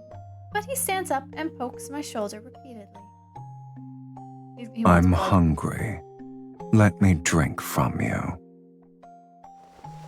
I don't even have the strength to glare at him. I roll over instead. Leave me. Yet Silas lies down next to me on the bed. He leisurely spreads out his limbs. You're not allowed to be here. I turn and try to kick him off, but he lies there with his eyes closed. He refuses to budge. I can't drink blood and the couch isn't comfortable. You either let me dine or allow me to rest well tonight. Bastard. Furious, I gnaw my teeth, but I'm too exhausted to keep fighting. All I can do is turn and bury my face in the pillow. The fatigue from using my energy washes over me. My consciousness quickly blurs into nothing.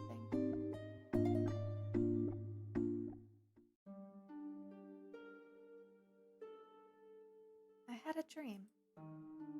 Endless rose bushes line a path and shrouded in mist. I walked forwards as the mist grows thicker. Taking a breath makes me feel sluggish. A blurry silhouette appears and vanishes in the distance. I can't help but follow it.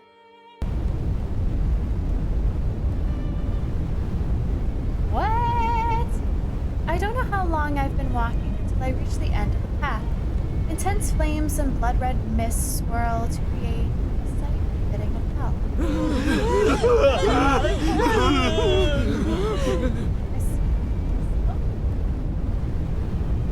Running between the blood-red mist and raging fire, I run as thick smoke erupts violently from the ground, pursues me every day.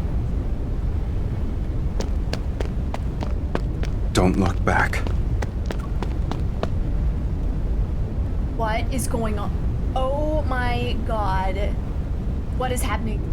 No, the heartbreak is building. The heartbreak is building! A voice that's familiar yet strange falls near my ear. Yet it's seemingly. I turn my head back. A pair of crimson eyes stare at me, so familiar that it makes my heart race. But the face in the mist is akin to sunlight, shattered by rippling water. It's impossible to focus on. The edges of the dream are burning.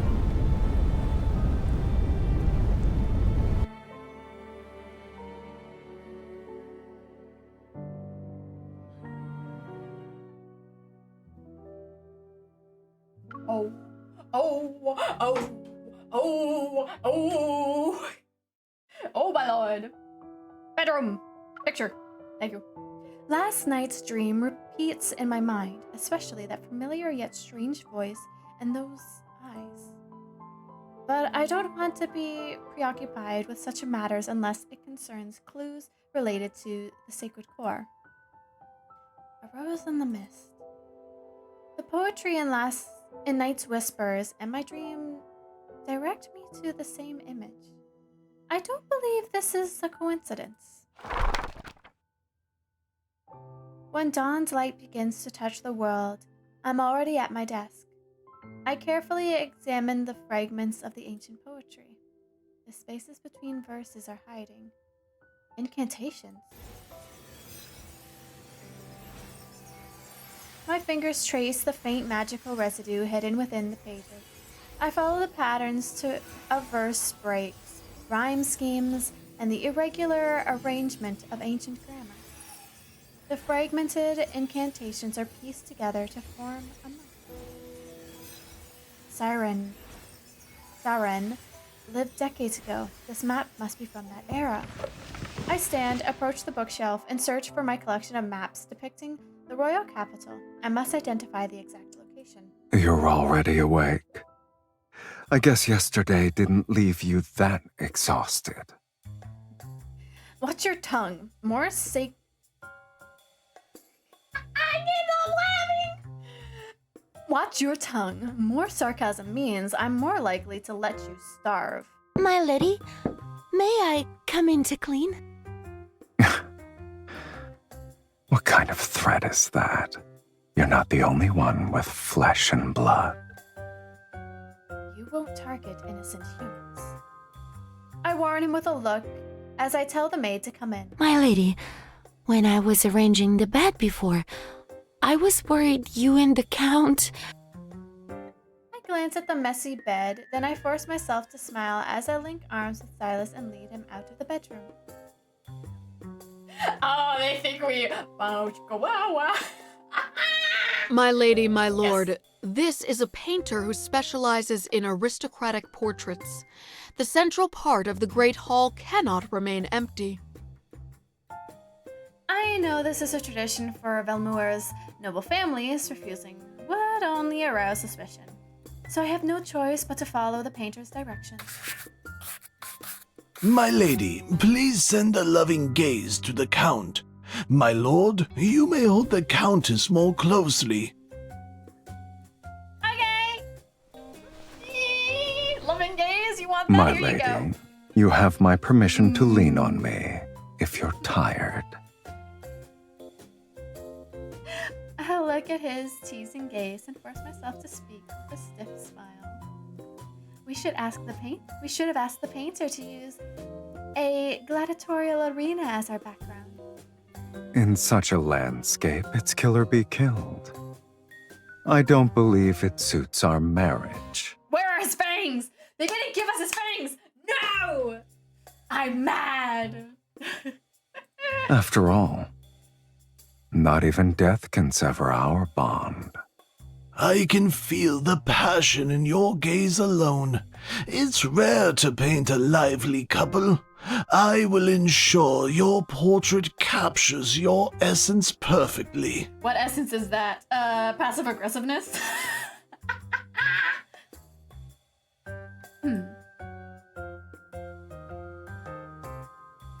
Yes, our emotions for each other is passive aggressive. Soon it will be love. I rub my sore shoulders as I copy the Poetry's collection's hidden map onto a thin piece of parchment. Then I compare each section to old maps. The convergence point is on the outskirts of the former dynasty's royal capital. This is an underground vault in the old royal capital. We're leaving tonight. You're well acquainted with it. Living a long life does have its perks, I see. No amount of sarcasm will change the fact that you must obey me. I lift my wrists and wave it threateningly. Save your strength for when we enter the vault. Remember that your freedom and hunger are in my hands. Oh, your arrogance is second to none. He pulls me to my feet. Let's go. Between freedom and hunger, you'll have to satisfy at least one. Okay!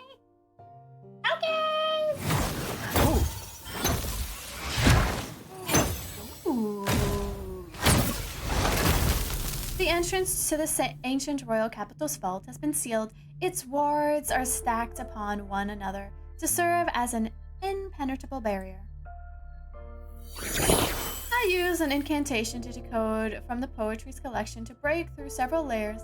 Silas impatiently waves his staff and tears through the final seal.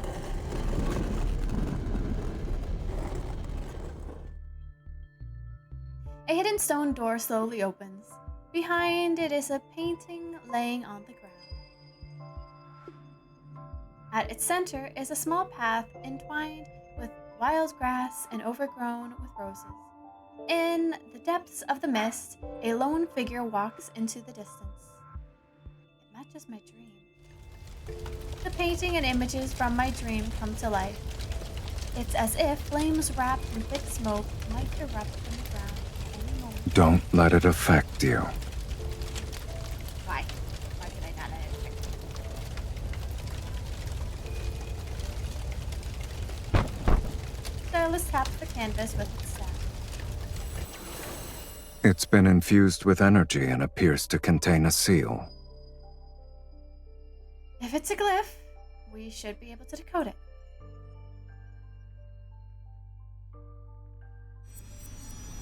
One end of his staff begins to glow with a crimson light, and it reveals the faint outline of a glyph under the painting. Layer by layer, the glyph appears in sequence, but just as they're about to connect, they stop. It won't open. We'll need to utilize a specific method. Why do you sound like you already know the answer?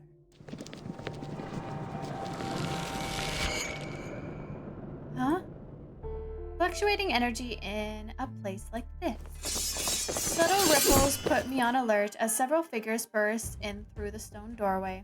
I can sense their murderous intent before they cast their spell. You won't escape this time!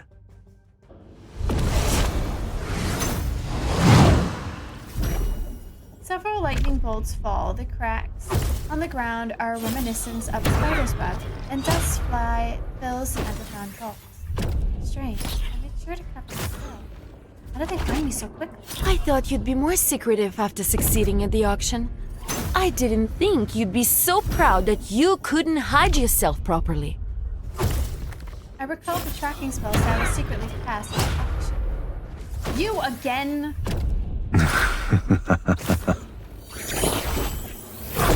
Another mage raises his hand and releases black threads from his fingertips. I'm forced to set aside my anger and focus on the fight. Are you going to stand there and watch? I can't help myself, my lady. Your fight with them was too captivating. He twirls his staff to effortlessly block a lightning bolt, but he shows no intention of striking back. Draining my energy here won't break our linkage. We won't know until we try. Intricate glyphs rise with incantations to conjure silver wings in the air that close in. They threaten to strangle us where we stand. Silas, you're a useless fiend in the underworld. He cleaves through one of the rings. Why don't you go down there with me? And see which of us is truly useless then. Oh, it's ad break. Oh, hold on.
Ah, so we were arguing.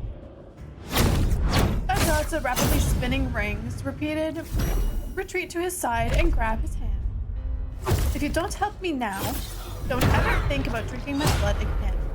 Is that a threat or an invitation? Right. It's an order. Eliminate them. As you wish, my dearest wife. The shadow beneath his feet begins to stretch and swell. A crimson light shines from the depths of his gaze as black-red mist surges from his staff. Amongst the mages, his movements are graceful yet ruthless. Our opponents can't cry out in surprise before they collapse between flashes of blood-red light.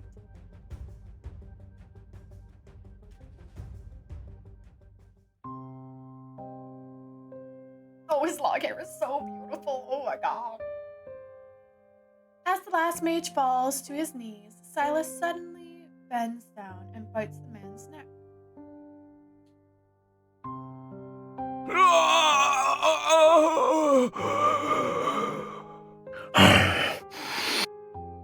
Blood overflows from the wound, and the man doesn't even have time to struggle before dying.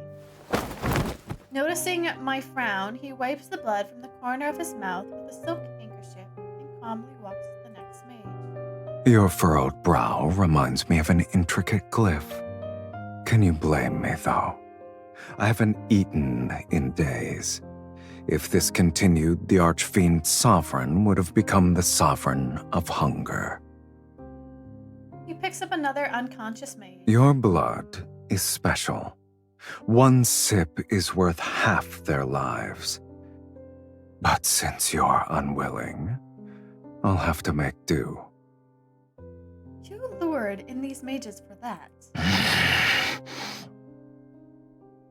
He bites the man's throat, and after taking 2 gulps, a subtle change appears in his eyes. Not necessarily.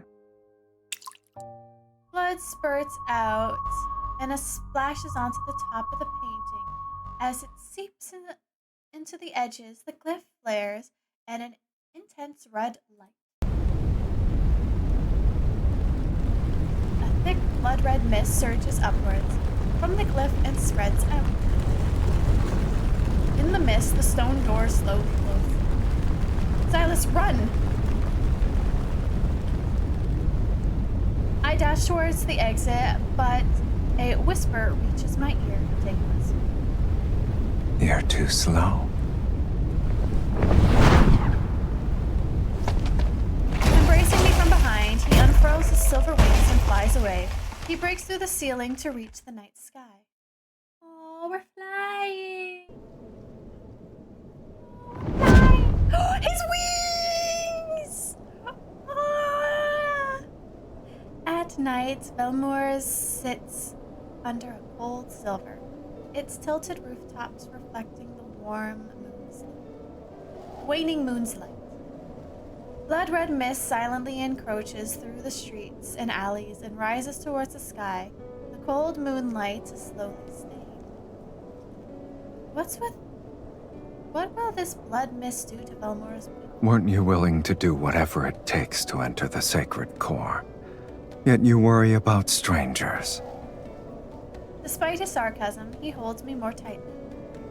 Silas, you never actually asked me why I want to enter the sacred core. Countless people wish to rewrite their lives. You're not the first, nor will you be the last. What about you? Do you wish to do the same?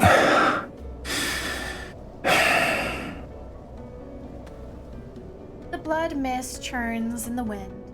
No longer a mere shadow encompassing the streets. It's an omen unfurling across the sky. Yet, within me rises a tranquility I haven't felt in ages. It's as if some distant past I had looked upon an ebony city like this. In the future, I'll give you blood. Are you trying to say we'll compromise? So long as you stop giving me these trials. Your offer for a truce is more sincere than I expected. You'll accept it? An agreement this important needs a proper acknowledgement. Hold on tight.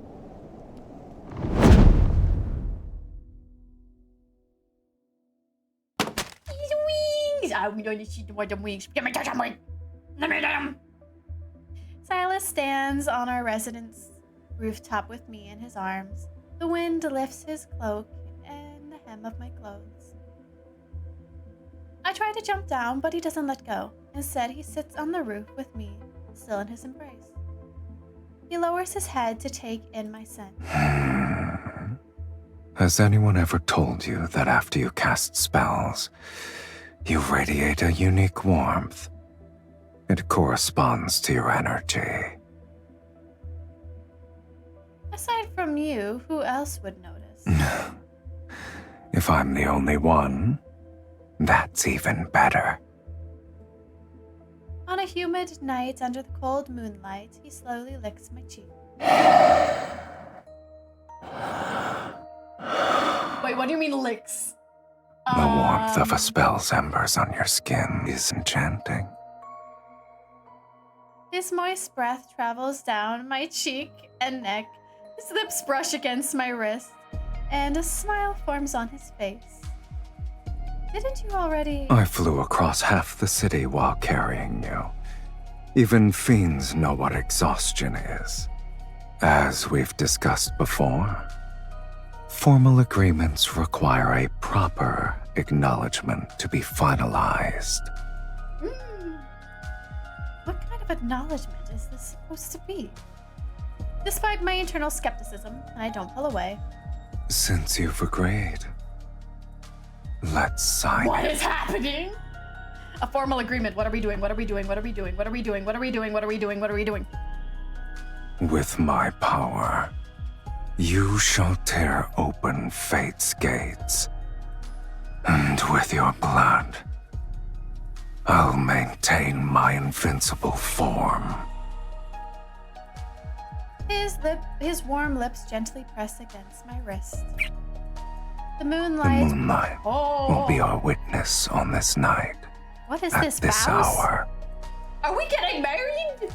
In this timeline? In the last timeline? In all timelines, we are married. Yes, agreed, agreed, agreed.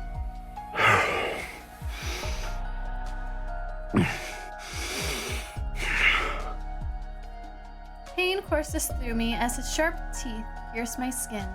I shudder as a strange tingling sensation spreads from the wound to my fingertips. He's breathing heavy. That face! This is the face he makes during any of the spicy cards. Oh my god!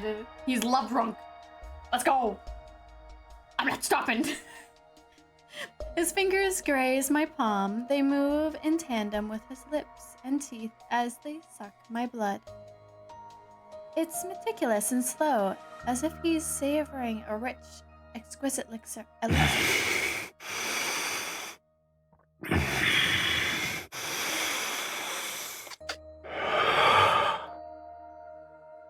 It lasts for a long time until the blood-red mist gradually envelops the silver white moon.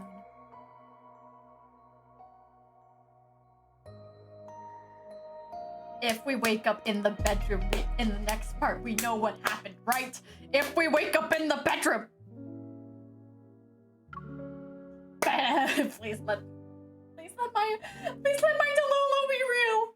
Please let my Delulu be real! Okay, we're in the weird dreamscape. That's okay.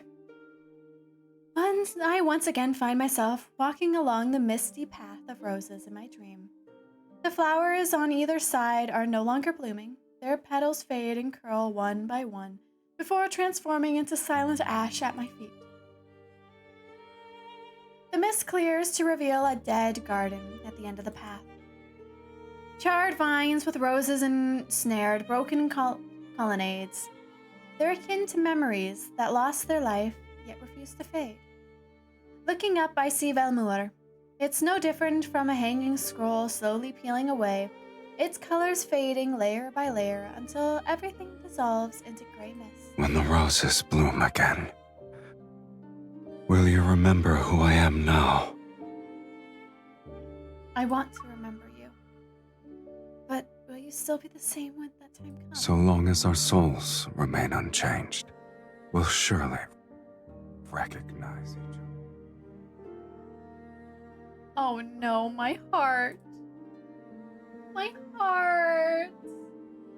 Oh no.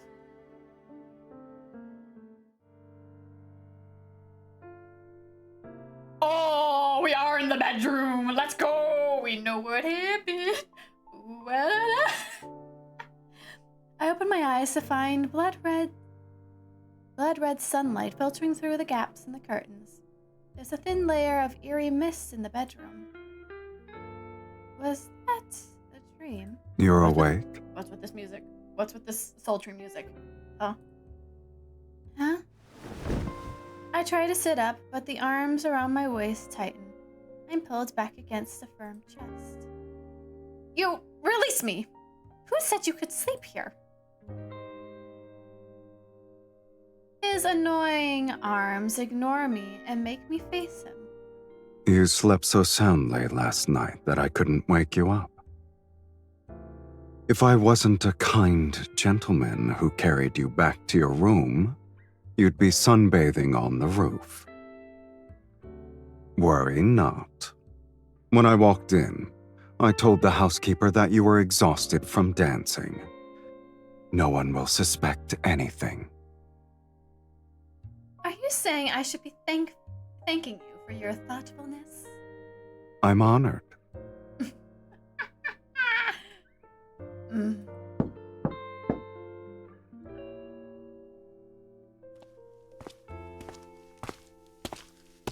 A maid enters with a tray that has my breakfast. When she sets it down, she helps me bathe. Did you have any strange dreams last night, my lady? I dreamed of a path covered in roses, and when I woke up, I held a rose petal in my hand. Why is it similar to my dream? What else did you see? I can't remember. The path was hidden in a heavy mist, and everything was blurry. She had the dream too. This is confusing. I am confused now. I am confused. I question all the servants, and they say they experience similar dreams. By evening, the entire city is talking about this strange dream. In a world where death can strike at any moment, people believe this is an ill omen. Panic spreads.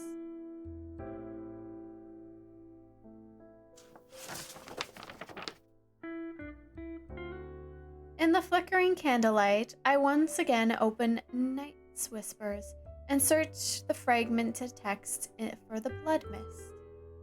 When the mist kisses the roses and its petals fall, the Supreme shall awaken from its eternal slumber. Do you believe this refers to the sacred core? In a book I once read, there was a record of a powerful magic spell considered forbidden. It's called the Rose Dream Plague. It can force an entire city to witness the same dream. In other words, it's a disease that infects one's dreams.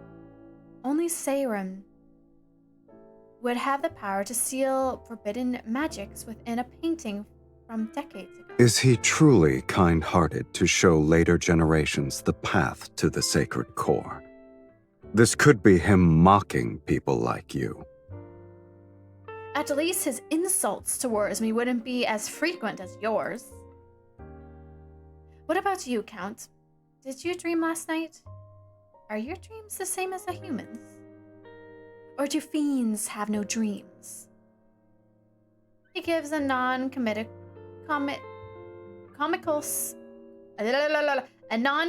smile, but his eyes show no trace of amusement. Rather than concern yourself with whether or not I'm like you should focus on searching for the clues about the sacred core. He doesn't answer my question. For some reason, I am certain his dream has something he doesn't want to see.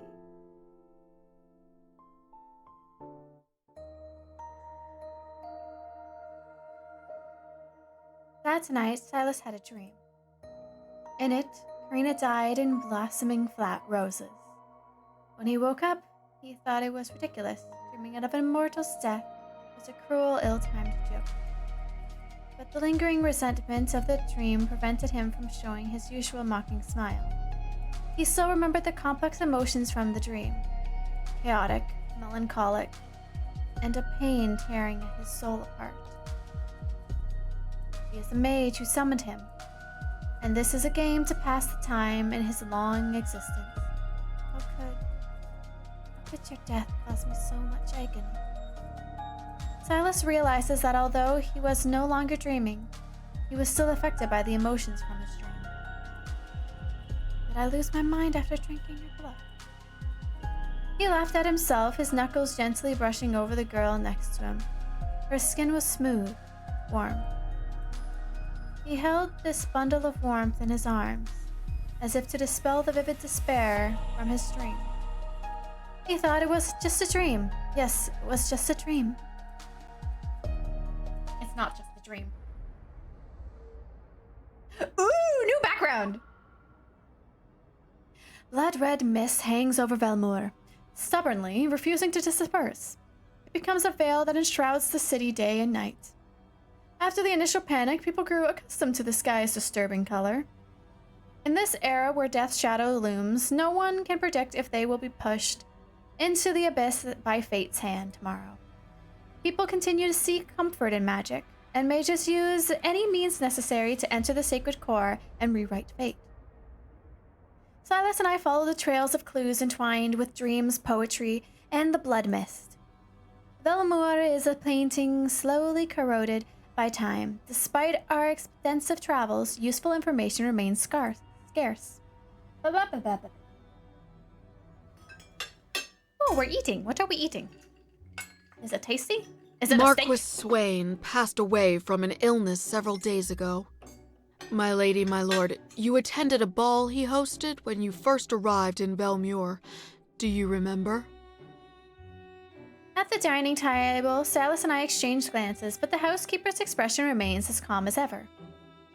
He looked pale back then. They say his heart stopped beating. Such tragedies aren't uncommon, yet everyone believes it's connected to the ominous mist. All the nobles are desperately inviting mages to divine their fate and extend their lifespans. If my lady and my lord wish it, I can arrange for one to visit you. My lady, my lord, today's steak is selected from the healthiest calves raised on farms outside the city. It's been seared at a low temperature with herb butter. Oh, this sounds delicious! The elderly chef anxiously watches as the maids serve the dishes. He casts uneasy glances at Silas while his voice unconsciously drops to a whisper. If the Count doesn't find it beneath him, please, do try it. I glance at the untouched dish in front of Silas and can't help but pity the dejected chef. I wish I could tell the chef that the Count is only interested in blood. To my surprise, Silas picks up his knife and fork, cuts a small piece of steak, and places it in his mouth to chew. It's not bad. Thank you. I'll go ahead and prepare the dessert. The housekeeper and maids also visibly relax, and the atmosphere in the dining room seems to improve by a considerable amount. So Silas can be like this too. What is it? It's nothing. I saw a hint of humanity in the Count, and I'm not used to it. Perhaps. I've been drinking too much of my wife's blood and was infected with the consumption. I glare at him as the servant delivers a letter to the housekeeper. It's from Duke Bass. His Grace has invited you to a hunt. Ooh, hunts. Oh, normally these are so cool. Normally in like romance novels, the hunt is when if your love interest kills something, they gift it to their lover as a token of their devotion to them. And if you get the biggest prize from the hunt, the woman is claimed the queen of the hunt, and it is a very high praise. I want to be the queen. Silas, I want to be the queen of the hunt. They still wish to hunt, and the blood mist covers the sky. Do they not fear death anymore? My lady, you may not be aware, but ever since the blood mist descended, extremely rare animals have appeared in the royal hunting grounds outside the city. Oh, I see. Oh. How rare are they exactly? They say deer with silver horns and pheasants exhibiting golden feathers were spotted, and they've only been depicted in books. All the noble families are Silas, competing I want to the hunt golden them. feathers. Silas, I demand the golden feathers. Go get them for me, husband. Please. Please go get them for me. Thank you. Silas and I exchange a glance. We've recognized the interest in each other's eyes. Unusual animal suddenly appearing. This might be connected to the sacred core. Since His Grace gave us an invitation, there's no reason for us to refuse. Besides, my lady should acquire new attire. A custom hunting outfit should do. Ooh! What do you... Is that a horse? There's a forest! New picture for my background collection. Sunlight pierces the crimson mist and cascades over the forest located in the royal hunting grounds. Every leaf is coated with blood red light. The horn sounds, hounds bark wildly as they run, and dozens of magnificent horses gallop through the woods. They temporarily disperse the eerie atmosphere that looms over the forest. Look, there's a deer with white markings. In the distance, a herd of startled deer race into the forest depths. Their fur is adorned with vine-like white patterns. Is that a peacock? There are wild peacocks here? On the other side, a silver peacock stands on a large rock while displaying its tail. Its feathers shimmer like an almost surreal quality. Silas! Silas, go get me them! There you go. The nobles are frenzied over these supernatural sights. Their servants and horses divide the forest into chaotic, noisy sections. I guess none of these creatures are your actual targets. Silas rides a tall, dark red hunter horse. His posture is impeccable, yet he poses an ineffable ease. I could almost believe he's going for a casual stroll. According to the books I've read, when the sacred core is about to manifest, living creatures are transformed by powerful magic. They become incredibly beautiful. Are there any tomes you haven't read? You're a walking sacred core encyclopedia. Encyclopedias are thick. Those who can only make nasty remarks should be careful, lest their skulls be crushed by one.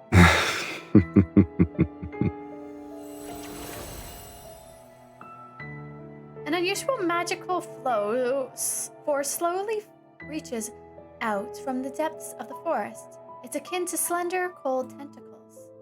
Silas? I sense it. Let's follow it.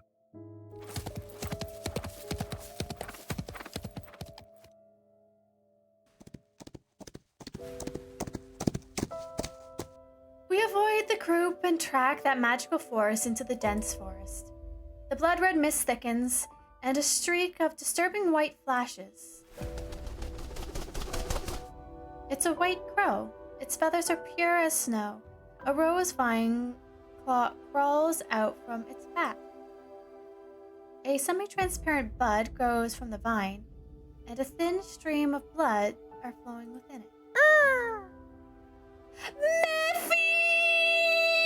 Mephi, my child! Oh my lord, it's my Mephi! Oh, look at him! I need a screenshot. Oh, I need a screenshot. Mephi! Oh, it's a magical creature. Lembis, give me Mephi right now! I need to see 3D Mephi! I dismount, my fingers moving rapidly as a glyph appears on the ground. The glyph wraps itself around. glyph wraps itself around it, akin to a chain. It's about to tighten and trap the white crow. Out of lurk for Mephi. I can see that. We all love Mephi. Mephi is the best boy. A dozen blurry figures appear in the mist. They transform it into sharp spikes and unleash a barrage of. It's not yours! Before I can dodge, Silas is already in front of me. He twirls his staff to block the spike. You'll be unable to obtain anything with this speed. Silas, these are illusions. I already knew that. The real spellcaster is hiding amongst them. Attack with me. I swing my staff with him. Crystals expand into a glyph and pierce the illusion in the mist. These people severely underestimated the connection between a husband and wife. What do you say, my lady? Beat him up, Silas! I suppose you refuse to miss a chance to flaunt our relationship counts. We trade bars as usual, yet our rapport in battle flows more smoothly than ever. That roar! That's so... I heard a roar! I know that roar! That's Silas' dragon roar! Oh, that's a roar! The mages... I need a picture of this forest, by the way. The mages who want to take the white crow are forced to retreat. Powerless, they can't fight back. I turn to activate another glyph. I'll capture the white crow. A familiar, nauseating agony explodes in my chest. My breath is almost cut off. I fall to my knees as a cold, damp mud, and the power of my glyph dissipates. Why is it even worse than before? My vision blurs. I can only see Silas rushing through the mist. He catches me before my face lands on the ground. Your body. She can't move. Here's our chance. A dozen or so mages surround us and raise their hands in unison. The ground erupts in blinding white light. Accompanied by a deafening roar, spiraling rings of light rise. I can't kill them all when the linkage is limiting me. They need to come closer. 5 rings of light rotate in various positions and mesh together in a gear-like fashion as they close in. My energy and Silas's are draining. Several impatient mages move, hoping to seize the opportunity to capture the white crow. At last. Within range, Silas cuts through the group of mages, akin to a blade. His staff repeatedly pierces their chest. Dead. More dead. Another dead. More You want to drain my energy? Pay for it with your blood.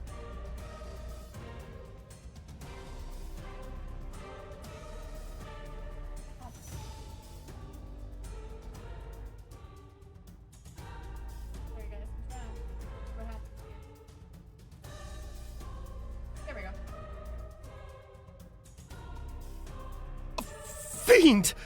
It's a fiend who drinks blood! Nobles draw in by the commotion hot. Keeping their distance, their faces turn keen as they witness Silas furiously drinking the mage's blood. A spiral glyph continues to move, and my energy is almost gone. The excruciating pain shatters my body into countless pieces. Silas. He returns to my side, his eyes flashing with a savage intensity, yet they brim with a certain determination. He raises my wrist and pierces my skin with his fangs. Bright red blood winds down his arm. Drink. I feel a fear in the depths of my subconsciousness and use my last ounce of strength to shake my head. You don't have a choice. What is he doing? He's feeding us blood! He grabs my jaw and presses his wrist against my mouth. He's turning us into a vampire! When my tongue touches his skin, his blood reminds me of burning embers. It explodes inside me and churns in my veins.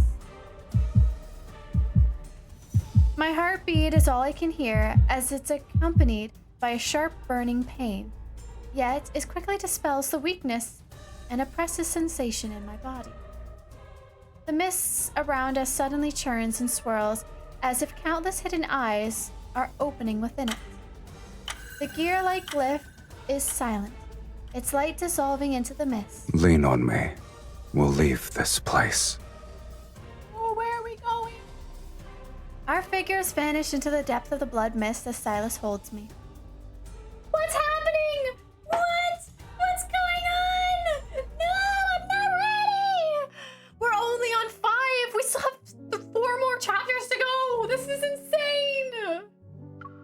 Okay, I'm ready. I'm ready. I'm ready. I'm ready. In my haze consciousness, I can only feel a warm, thick, strange, yet intoxicating liquid between my lips. My throat tightens as I greedily drink it. I'm savoring the sweetest poison drawn from darkness itself. A little more. Huh? Breathe. You're doing well. Huh? What's happening? I slowly open my eyes, and my vision is only filled with a dark crimson hue. Blood? I realize my tongue is lapping Silas's wrist, his blood slowly trickling down from the corner of my lips. Huh? I quickly move back and sit up, only to discover that I'm lying in a stone coffin. It's adorned with intricate carvings.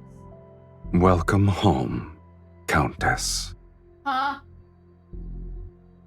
Where am I? My home doesn't have anything like this. I look around. This place resembles an underground vault, with walls made of dark stone, candlelight casting shadows that stretch into monstrous shapes. Of course, this is my home. I could use another descriptor. Welcome to the underworld, Miss Mage. The underworld? How could a human possibly enter this place? They would have to drink my blood. The metallic taste of blood lingers in my mouth, but I'm not repulsed by it. How strange. The suffocating feeling from before has subsided within me, without me noticing, but the pain inside my body still reminds me of everything that happened. The White Crow, the clues to the sacred core, must be on it. I force myself to climb out of the stone coffin, but when my feet touch the ground, I collapse from excruciating agony. Mephi! I heard you! Where's Mephi? I'm always so happy to see Mephi. Oh, this makes... I'm so happy to... Oh my god, this makes Mom is not in every universe. The white, feathery figure flies across the underground chamber and lands gracefully on Silas's shoulder. Here's your clue. In your current pitiful state, you shouldn't be running around willy-nilly. This magical creature can enter the underworld too? Since it was prey that caught your interest, my lady, I naturally couldn't let it escape. I'll admit, it's peculiar. I've never seen a magical creature that can freely travel between the human world and the underworld before. And the fact that Mephi matches Silas, yeah! It's literally like his son! It's a child! Oh! I'm not ever gonna be a mother IRL, but man, does that make me happy. I don't know, I just love Mephi as a character, and it makes me so happy to see Mephi as a part of our lives, even in the past. I love Mephi. Mephisto, I love you so much. Good crow. Athena, don't get jealous. I'm talking about a bird. We love you too, Athena. Yes, we do. I love you so much. Sorry, I gotta give Athena some love because I'm talking about Mephisto and it makes Athena pretty upset. Hi. Hi, beautiful. You want some petters? Is that what you're asking for? She wants belly rubs. Hold on. Hi. Belly rub? Oh, there's the rub. There's the belly rub.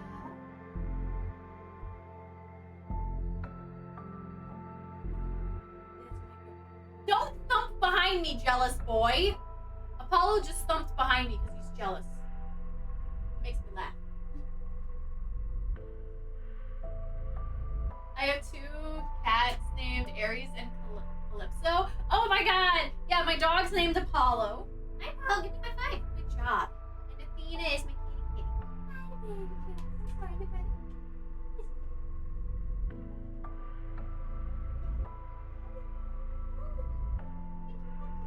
Yes.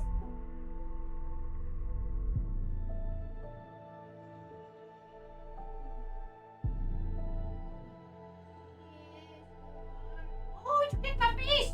Oh my god! I love that. Yeah, they're the cutest. They are the cutest. I love them. I'll give her more attention later. You are not getting any treats. No. Sorry, that's Paul. Silas helps me stand. The white crow shows no intention of flying away. Instead, it tilts its head as it watches me. The vine on its back sways gently with each breath, its bud remaining tightly closed, as if it's hiding a secret. I wonder how long it will take for the flower to bloom. When it happens, what you're looking for might reveal itself. Hi, Keanu! You like my husband? I like my husband! Look at my husband! I got him! He came home! Not once! Not twice! Not 3 times! But 4 times! So I got him at R1! Ooh! I got the damaged version! Yee! I got my husband! But your weakness has been exposed. Those mages won't give you a moment to breathe anymore. If you leave now, you'll be walking into death's sweet embrace. His eyes reveal their typical mocking gleam, but there's a hint of genuine concern. I remain silent for a moment. The intense anguish coursing through my body forces me to lean on him for support. If you don't mind me saying here, then I'll wait for the rose to bloom count. I have welcomed you from the very beginning.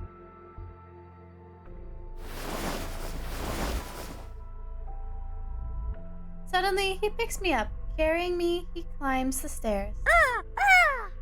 Effie! Congrats, I'm happy. Now that not you're so much of your staying, wallets. Let's help you worry. become acquainted with our home, Don't worry, Keanu. my lady. Don't worry, Keanu. My wallet is fine. You want to know why my wallet is fine? I've been saving. I didn't spend any money. This was all my savings. It was worth it. Thank you.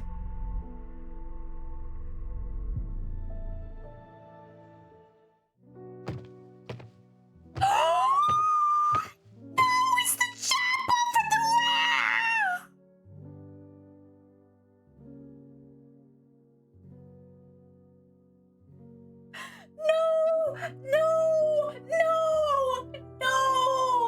No, it's the obsidian chapel. No! Oh my heart! Wait! Wait!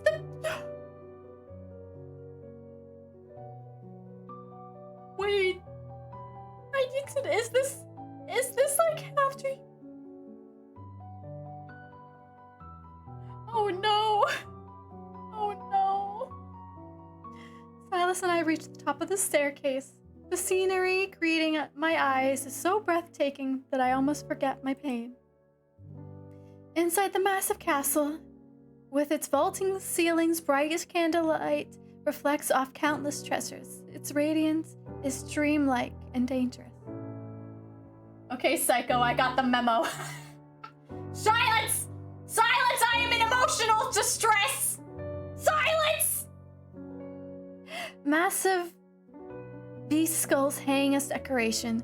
Crystals taller than a person contain strange weapons and items that shimmer with an otherworldly glow.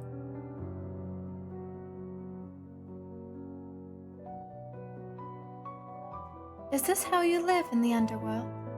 No wonder you hate being summoned. They're nothing more than trophies.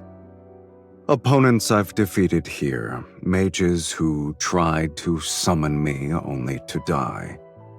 I always keep one item from each of them as a souvenir. His nonchalance sends chills down my spine. So this place is actually a graveyard.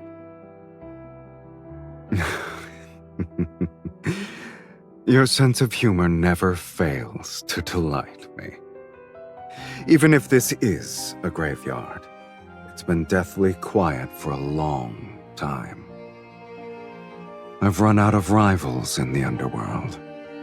There are no fiends who dare to challenge me. And I can count the mages who survived long enough to complete the summoning ritual on one hand in the past century. So, I'm bored. I'm also a mage who summoned you. Are you planning to take a souvenir from me? He glances at me. We'll discuss that after you're dead. So you also have a sense of humor. It's a pity that the underworld and the human world lack individuals like you who appreciate it. It seems my sense of humor is destined to only entertain you. As he carries me around to brag about his keepsakes, with great enthusiasm, I catch a glimpse of something within the castle.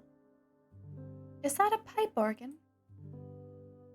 In the midst of flickering golden light stands a silent, imposing, dust-covered pipe organ. No! The organ! Oh my god! Oh my god! No! I need to know, is this pre-Abyssal Sovereign or post-Abyssal Sovereign? My heart. I'm thinking this is post-Abyssal Sovereign. I'm predicting this is post-Abyssal Sovereign.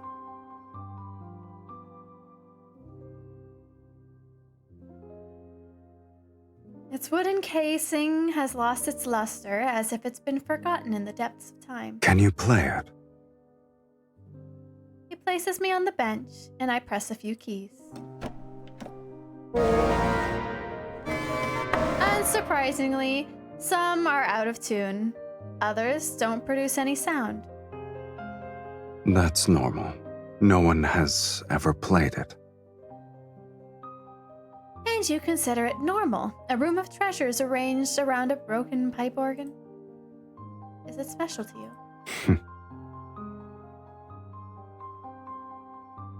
Silas doesn't answer. He picks me up again and carries me. I'm about to ask more questions, but the sight before me makes me forget my curiosity. Oh my goodness. I'm taking a picture of that. This is new. On the balcony, the wind is as cold as a knife's edge. The underworld sky doesn't resemble daytime or nighttime. It remains an unchanging gray. The world before me is distorted and fragmented. Buildings of various architectural styles are presented as far as the eye can see. It's as if they've been violently pierced together. In the distance, a crimson barren mountain rises. Large rock chunks float around its edge. Beyond that lies a motionless sea, akin to a glass sculpture. The waves are frozen as they break.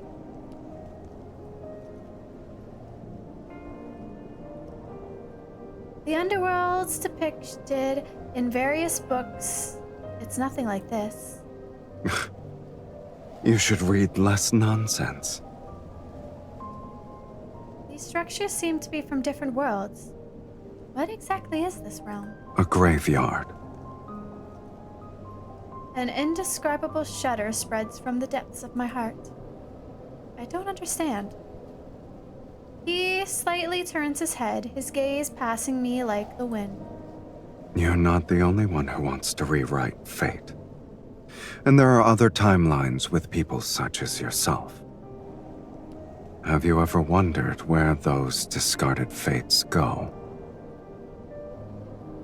Established cause and effect cannot vanish into thin air. A place must receive these fragments erased from various timelines. When enough fragments accumulate, they form ruins. The underworld is a fate's graveyard. Similar to a hunter searching for Charon above a graveyard, the white crow soars in the distant gray sky. I don't know if I'm stunned by Silas's words or affected by the countless energies surrounding me. A ringing noise floods my ears and my limbs weaken. The magnetic field here is too chaotic. Your body isn't strong enough to stay outside for too long. Without saying another word, Silas lifts me into his arms and carries me back. Black-red mist flows out to seal the door and windows behind me. He does care! Oh! Back in the stone chamber beneath the castle, what was once eerie now feels comforting by comparison. It's suddenly quiet in here. The stone chamber shields me from the chaotic outside, and even our breathing becomes steady again. Only being quiet isn't enough. He places me back into the ornate stone coffin. Noticing my look of protest, he pats my hand to reassure me. You'll recover faster here. No wonder you use the stone coffin as a bed. However, humans need plenty of food to recover. We can't just rest. You only require blood now. There's no need for regular meals anymore. Dauntless, I grab his hand. I've been eating human blood for hundreds of years. I can't quit. Oh wait, I read that wrong! I've been eating human foods for hundreds of years. I can't just quit. Even if my body doesn't need it, I still need food to sustain my mind. Otherwise, I'll keep pestering you. How troublesome. He did turn us into a vampire, right? I hear rummaging when Silas quickly returns with several pouches in his hand. You're fortunate. In the underworld, my abode is the only one where human food can still be found. I wonder who's the unfortunate mage you scavenge them from. This food isn't centuries old, is it? It's 100 years old. It's fresh compared to you. There are traces of magical seals on the pouches. Mages typically use this method to preserve food for extended periods. But no mage expects their food to last 100 years. Are you going to eat it or not? I'll try. Silas' face shows disdain, yet his movements are swift and efficient as he opens the pouch, and lights a fire in the stone chamber to heat the food. Yes. No, I can't save the humming again! These bastards won't let me save his humming! Let me save the humming! Sorry, Athena, mommy is screeching. I warned you it was a screech day. I look at the cold, gloomy stone chamber and the coffin I'm laying in. Then my gaze lands on his busy, happy figure. Silas, were you this elated when you were alone here? He pours the heated, sticky mass of food onto a metal plate and hands it to me. No. It's because I'm giving you this meal, so I can feast properly later. Then I must be the first dish that makes you happy. A gourmet delicacy. You're confident about your status. I taste the steaming substance. Although I'm not actually hungry, this aroma still brings me comfort and helps me relax. This isn't my first time lying in a coffin. I was suffocating, and the people around me thought I had died. They hastily buried me in a coffin. Once enough time had passed, I woke up to find myself buried alive. I stare absent-mindedly at the thick liquid on my plate, but my voice remains steadfast. I struggle to claw out of the coffin. I bet that place still tells ghost stories about me. But this happened ages ago, so after several eons, I doubt anyone remembers. Silas listens quietly, Surprisingly, his mocking expression is nowhere to be seen. Is that why you wish to enter the sacred core? Yes.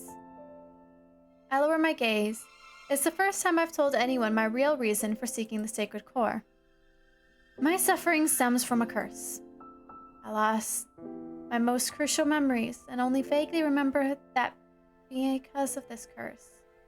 Only a certain person can grant me a true death.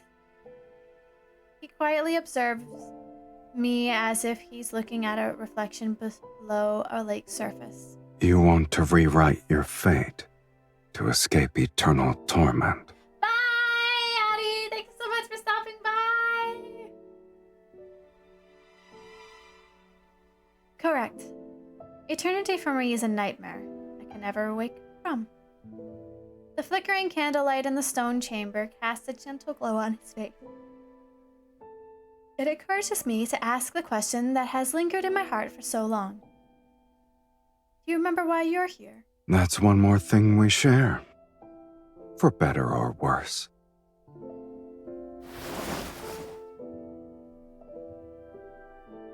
He sits down and leans against the stone coffin. I don't remember how I arrived here. Sometimes, I think the underworld's fiends are simply people abandoned by fate. Since they're not embraced by it, they're free from the mortal world's moral constraints. They only live for their desires. No, ad break is incoming! But you said you weren't happy before. I suppose when I defeated a fiend, I'd momentarily feel the zenith of pleasure. That's why I spent most of my time becoming the ruler of the underworld. But pleasure has always been fleeting. After the rapture passes, all that remains is longer periods of emptiness. Aww. He speaks of his distant past in a detached tone. With time melting bloodshed and brutality, only drifting ashes are left.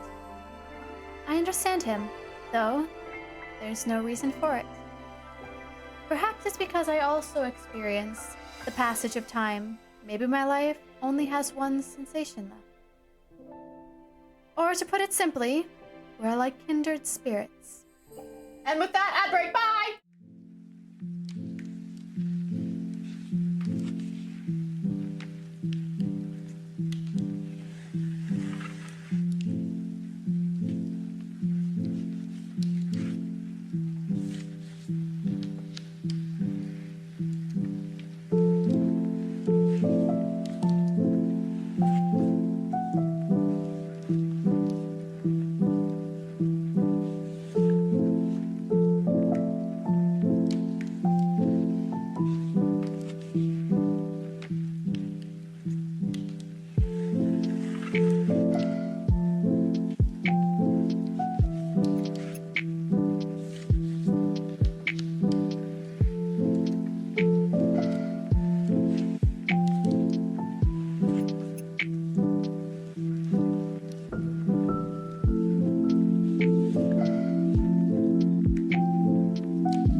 And we're back. Let's go. You must have traveled through many fragmented space-times before. Why did you stay at this castle? He glances at me, his tone making it impossible to tell if he is being genuine. Must there be a reason? This might be the only place where I've seen a pipe organ. Is that so? It's the only object that feels familiar to me. No! No, are you telling me he died as the Abyssal Sovereign and was born as a freaking archfiend? No! My heart races for no apparent reason. An inexplicable thought appears in my mind. This castle doesn't have to be so deadly silent. After all, its owner isn't cold-hearted.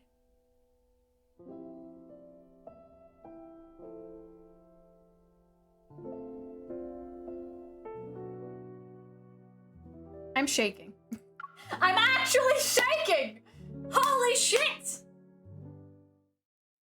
Holy shit! Holy shakes! Several days later, the torment inside my body has slightly subsided. I can now leave the stone coffin and walk around the castle. Living alone in a large building must be boring. Grayish light pours through the castle's window. As a white crow dives, it carries something in its beak. It lands on the railing beside me and opens its beak. A black flower gently rolls into my palm. Ah! Mephi, did you bring me a freaking Daruma? Is this a rose? Nope, it's a rose. It has the shape of a rose, but I've never seen this color before. When did it bloom? I haven't seen the Underworld's gardens yet. I grab Silas's wrist. Should we follow it and take a look? You've barely recovered, and yet you've already forgotten what happens when outside energies affect you. I've been stuck in here for days. Besides, you can protect me. This is an order. Are you certain your orders still work in my territory?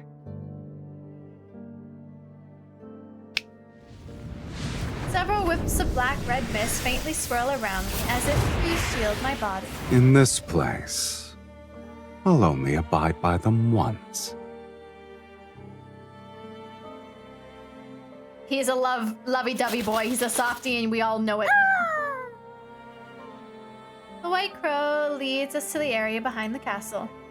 The hillside is shrouded in hazy light. To my surprise, a field of blossoming blue and black roses lies at the bottom of a stone step. The white crow circles above the sea of flowers, and this scene feels strangely familiar. I feel like I've experienced this before. In a dream? In Velmir, there's a secret garden filled with roses. It has red and white roses in full bloom. I remember seeing a black crow there. It feels familiar to what we are seeing now. It's almost like A mirror image. I pick a few roses. The rich fragrance is exactly like the scents one can find in the human world. It adds a touch of vitality to this cold realm. Perhaps the human world and the underworld aren't completely separated. How else could this white crow travel between them? And it carries clues about the sacred core. It can be considered a messenger. The sacred core's messenger is similar to an ominous sign. It deserves a fiend's name. Oh my god, are we about to name Mephisto? Huh? We'll call him Mephisto.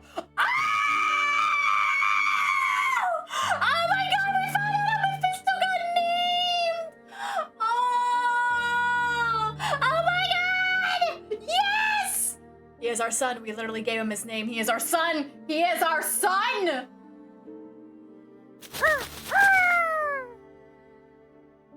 The white crow cries out as if he's approving his new name.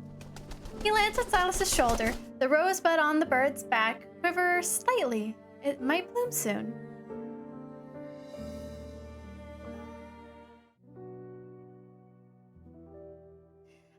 I gather the blue and black roses and bring them back to the castle. I arrange them at the bottom of the stone coffin. You're bringing an invasive plant species into my territory. This stone coffin is cold, hard, and deathly gloomy. I doubt I'll ever get used to sleeping in it. I lie down in the coffin. The fragrance of flowers envelops me, and it carries a warm sweetness. The roses here smell similar to the ones in the human world. Falling asleep surrounded by this familiar fragrance might give me a better dreams. Do you want to try it? Since when did you start believing in these things? I once fell asleep amongst flowers. To be exact, it was in the secret garden I told you about.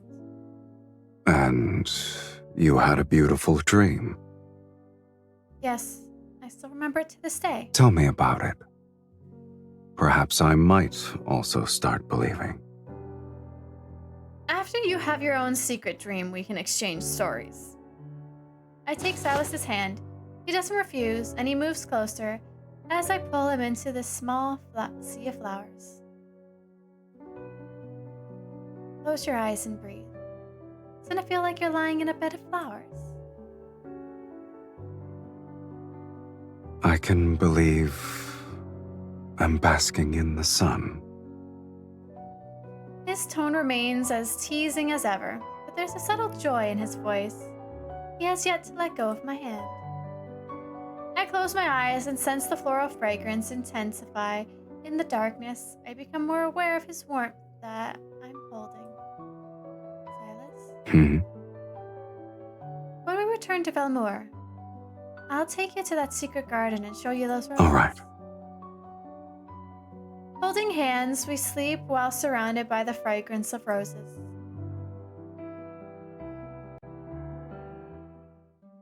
Thirsty. I'm so thirsty. I don't know how long it's been. My body is overwhelmed by an intense, unexpected desire. Dizziness, a parched throat, an emptiness in my chest. This isn't the suffocating heralding an approaching death. It's an uncontrollable hunger. I am subconsciously drawn to the presence beside me. I don't want the scent of flowers, but this intense burning essence.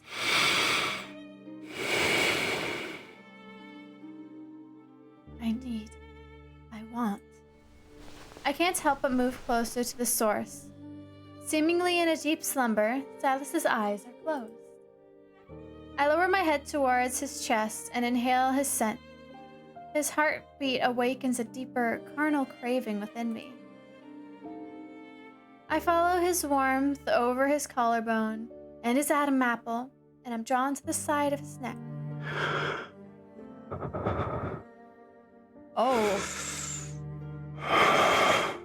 Oh, someone's being turned on by that. The essence is more evident, its warmth pulsating against the tip of my nose and lips. I want Silas.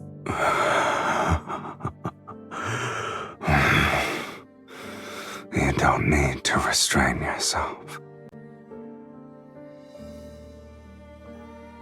Since we're the same now.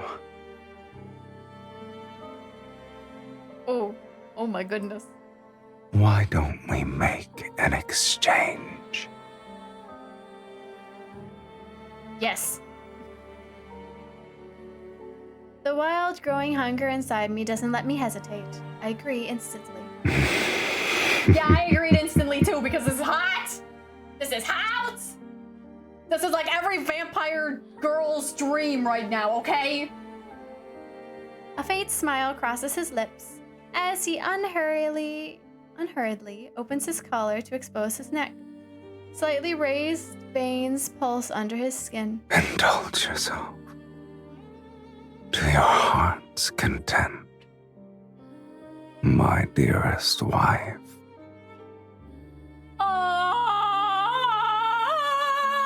Why? Oh, that sultry voice. Oh my god. I lean forwards, my fangs piercing his skin. Warm, thick liquid floods my mouth. Yeah, we did become a vampire. He's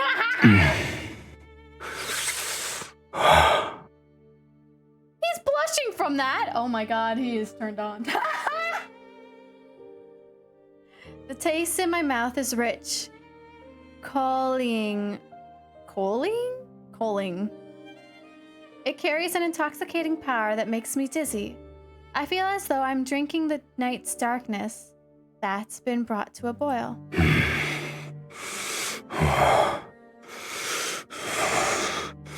Give it to me. What? As I tilt my head back to catch my breath, Silas turns his head, opens my collar, and sinks his fangs into the crook of my neck. Oh my god! This is a vampire! Huh?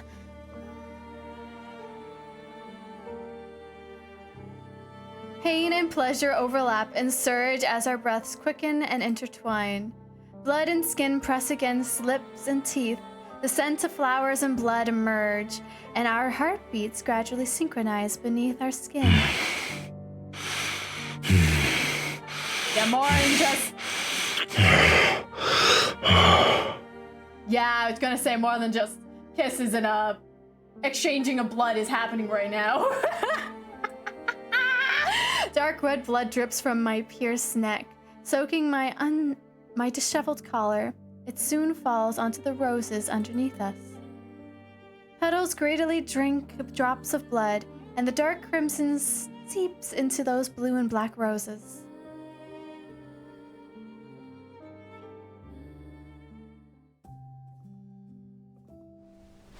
I don't know how long I've been asleep.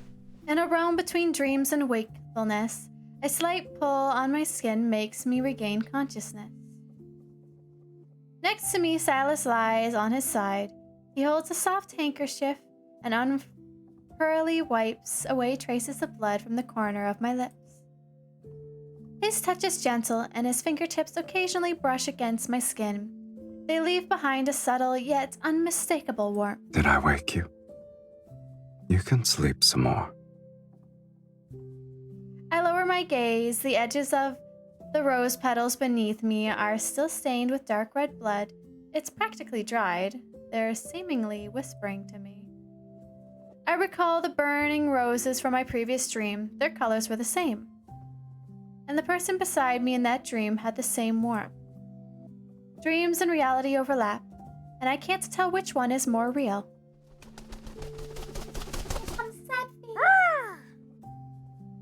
Mephisto perches on the edge of the stone coffin, the rosebud on his back so large that it's starting to unfurl. We should be able to return soon. Indeed. Silas's answer betrays no emotion, and my heart, which should be rejoicing, isn't as thrilled as I expected. I'm one step closer to entering the sacred core. I should be happy. My gaze remains captivated by the hand still wiping away blood.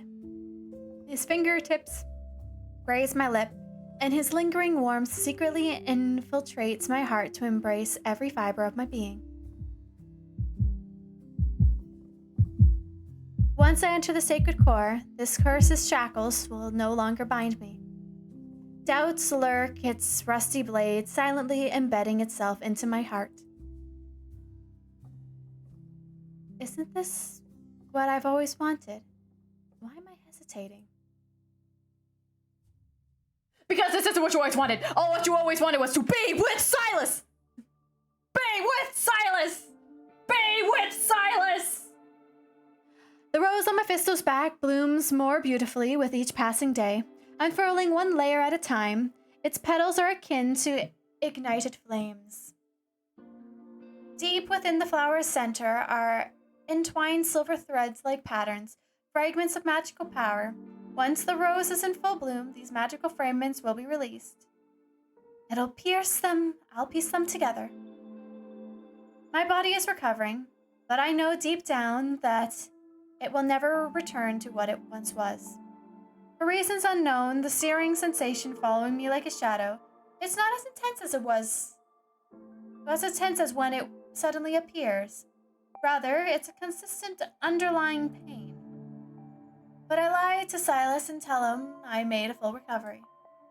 Silas is uncharacteristically distracted. He only responds with a slight nod. The unspoken truth between us is that after leaving the underworld, we'll reach the sacred core. These should be the last moments of my life in the underworld. Before leaving, I want to leave something behind. Perhaps it's to prove I was here, and perhaps it'll make me remember me. Make him remember me. Did I hear babies with Silas? Zim, you came at such a hilarious time. Look. Silas and I found out how Mephi came to be. Mephi was named by us. Mephi is our child, our baby crow. We love Mephi here, okay? It's so funny. I wipe down the neglected pipe organ deep within the castle, open its cover, and clean the pipes. You're already bored of this place? Or you have a rare hobby for repairing pipe organs?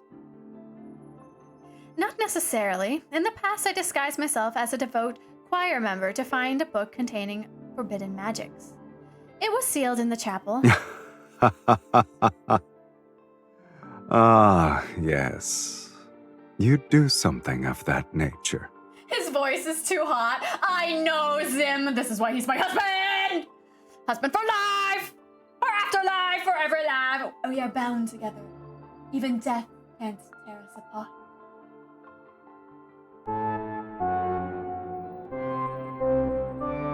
I adjust the pitch of each note until the organ sounds normal again.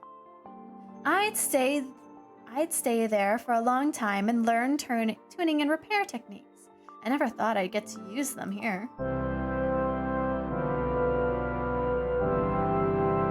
I think it's tuned. Do you want to try playing it? Why don't you do that? The only piece I remember back then were all monotonous and boring.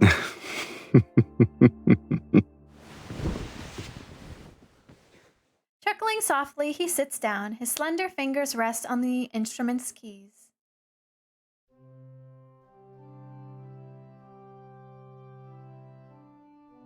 The melody flowing from his fingertips remind me of warmth submerged in water. I'm drawn into the depths of my memories. My heart stirs, and I can't tell if it's because of the melody or the person playing it. Where did you learn to play this piece? I don't remember. It seems like I was born with it. It sounds like a requiem. Is it banal? No, it's tranquil. Entranced, I watched his fingers dance. Silas, when I die, will you play it for me again? How can you hear it if you're dead? I'll hear it. He doesn't say anything and continues playing. The ancient castle's vast corridors and walls reflect the music back again and again, as if they're trying to crystallize this moment in time. This is our last night in the underworld.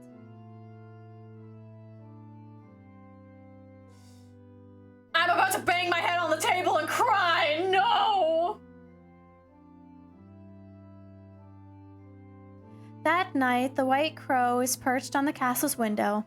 A blood-red rose blooms along the vines on its back.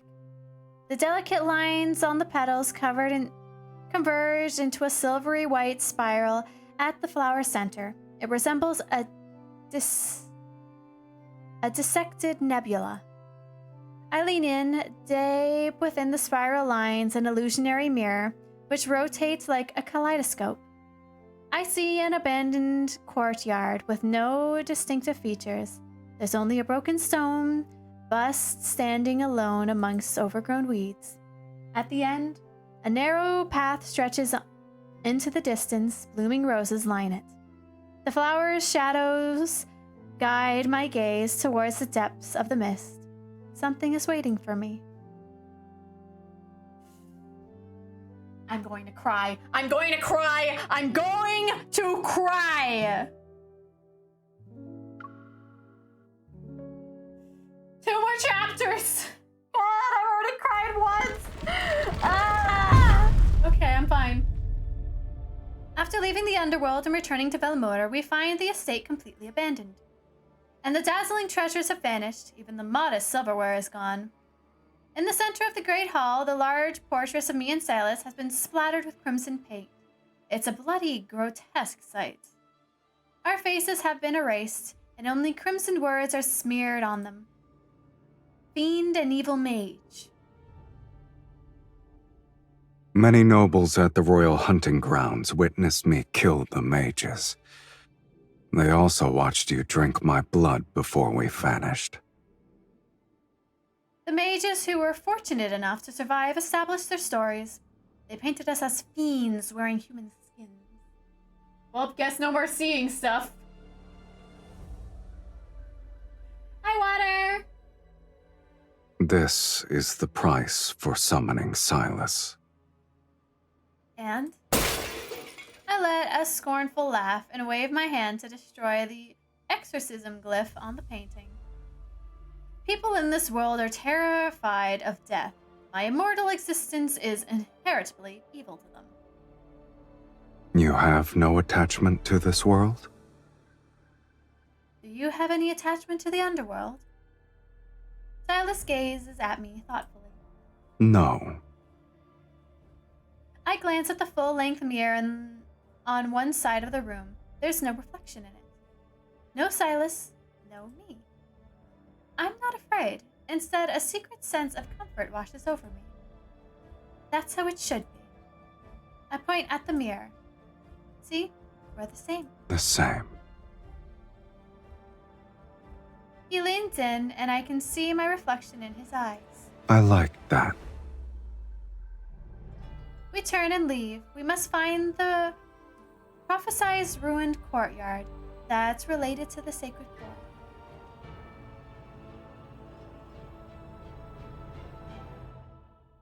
We search Velurm for an abandoned courtyard containing a bust. Mages block our path. They shout nonsense about justice and retribution while waving their staffs. However, their eyes reveal their true greed. Justice's cloak is the perfect disguise for desire. In merely a few days, news of a fiend and an evil mage returning from the dead spreads like a plague. Mages create rumors that we seek the sacred core to overthrow the world order and unleash fiends upon Philos. More mages rush to Velurm and use vanquishing evil as a pretense as they compete for the chance to enter the sacred core. Our search for the desolate courtyard amongst ruins continues.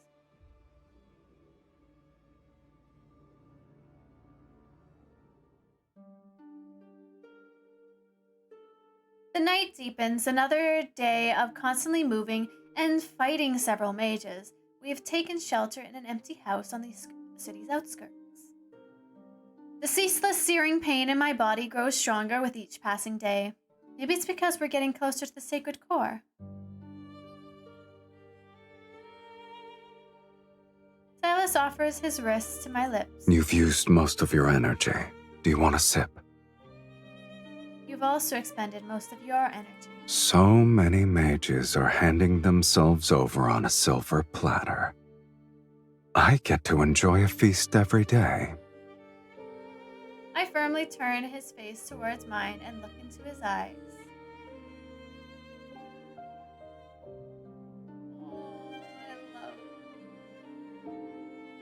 I love this movement. Ah! Arf, arf, arf, arf, arf! Yes, burst, yes! Arf, arf, arf, arf, arf! Why bro so close? Husband! Do you understand? Word! Husband! Literally, he calls me his wife, okay? Leave me alone. I am in Delulu. I'm in full-on fucking Delulu right now. We are in Delulu hell. Literally, we went to the underworld with him. It's fine. We are vampires. Isn't it great? Everything's wonderful. I have a husband who will love me through all ages and everything that is existence. We went through hell and back. Nah! We named a crow together. We have a son. His name is Mephisto. Yes. You haven't been honest with me either. Am I mistaken? I stay silent. I know he's aware of the fact that I've never fully recovered. But he hasn't said anything about it. He absorbs blood from our enemies and offers his own to sustain.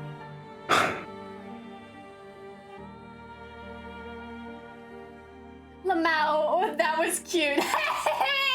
Thank you, Kaiju. Here's my high speed.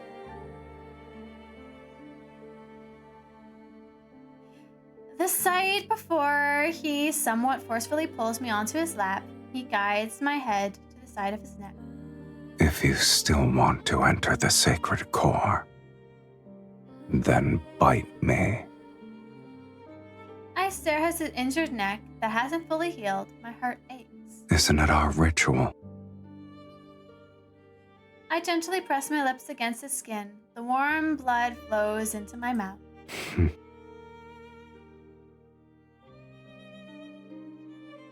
Moonlight veils in the blood mist shines through the window. It illuminates his gaze, and those unfathomable depths could swallow me whole. Silas, stop making that face! Silas, I am just having dinner. Stop making that face. We can deal with this after dinner, okay?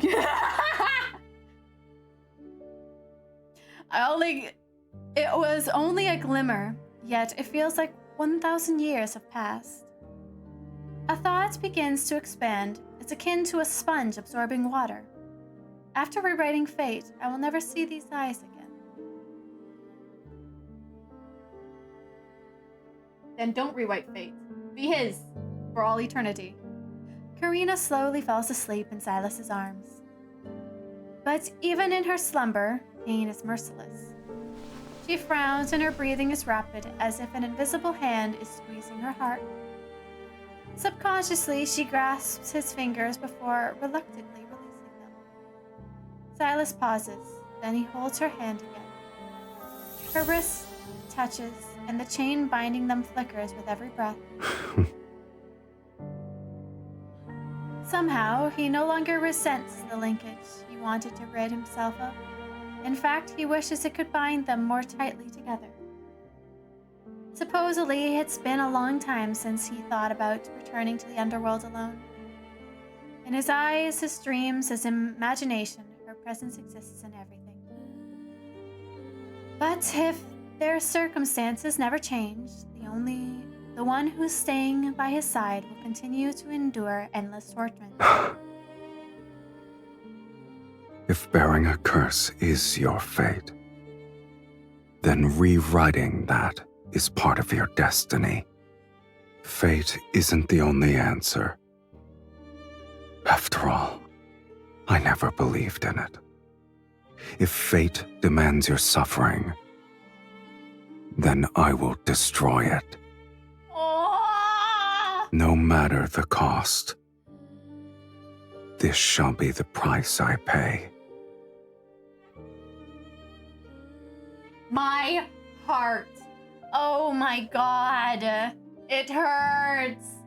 It hurts. Oh, my heart is aching. After searching through most of Alamura's courtyards without any success, we arrive at an abandoned churchyard. The stone sculptures here are intact. Not all of them match the text in the prophecy. Isn't it odd? The buildings are weathered and old, yet the sculptures appear as though they were crafted days ago. An illusion.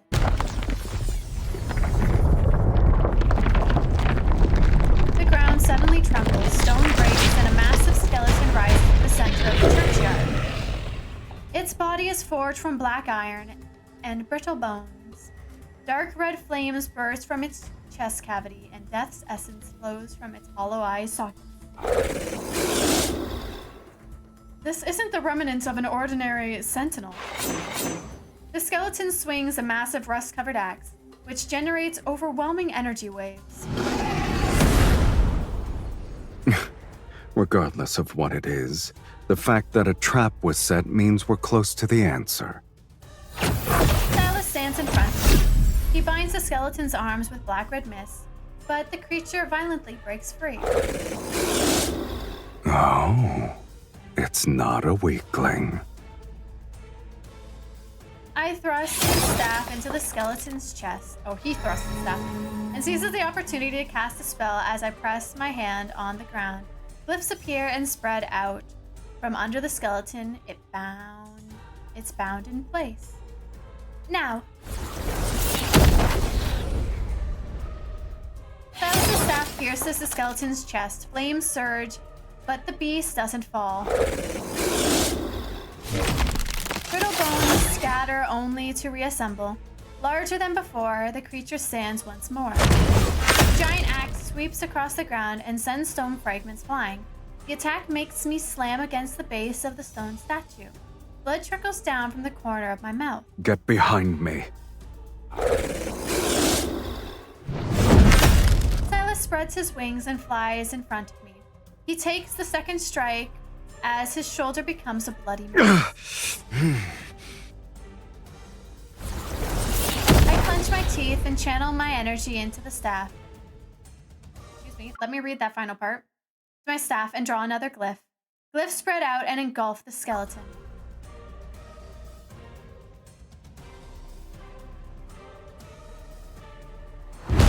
Silas and I grip the staff together and forcefully drive it through the creature's skull. Flames burst from its eye sockets as its massive body crashes to the ground.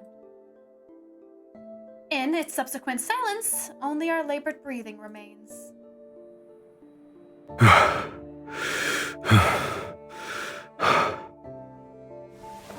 I fall to my knees, my palms covered in blood. I gasp for air as the searing pain inside my body intensifies.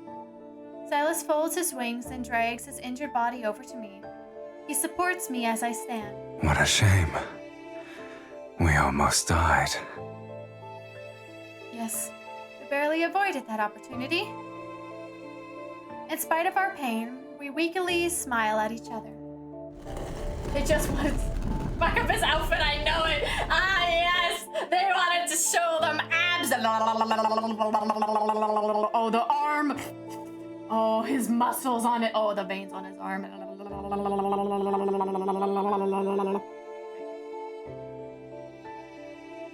Just let me... You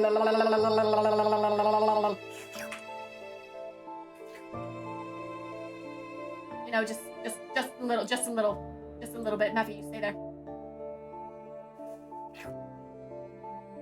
There we go. Yum. No. Amongst the broken stones, a half-destroyed statue emerges. It matches the one in the prophecy. At the end of where the statue points, a narrow path lies hidden. In the mist, the blooming red roses lining it. I've seen it in the painting and in my dreams. This is the entrance to the sacred core. The goal that I've chased for hundreds of years is right before my eyes, my immortality stunned. I'm momentarily stunned. This isn't a dream, yes? Silas stares at the misty path that leads into the unknown. His expression darkens. Since this is what you want, let's continue. I extend my hand towards him. Silent, he looks at it, then he extends it. Then he takes it. Hand in hand, we step onto the rose-covered path and venture deeper. What is... Hi, Jeannie! Oh, this is a good picture of this one. Mist churns around my feet as my body reaches its limits. Each step feels as though I'm walking on knives. It's as if my body has been torn to shreds, yet my flesh and bones are forcibly held together. But I'm almost at the end. At the end of this path, I can use the sacred core to rewrite my fate. Then, the pain will be over. The linkage between Silas and me shall end as well. I look at our clasped hands. Once our connection is severed, Silas will return to the underworld. As for me, I'm uncertain of the life waiting for me. But it will be one without a curse, pain, and Silas. From the depths, a breeze blows amongst the path and carries a faint floral fragrance. Rose petals scattered in the air. They land in my hair and on Silas's shoulder. Yeah, that's not fucking happening. Yeah, I'm not living a life without Silas. You have to end me first. My gaze shifts from our clasped hands to his face. I realize he's looking at me.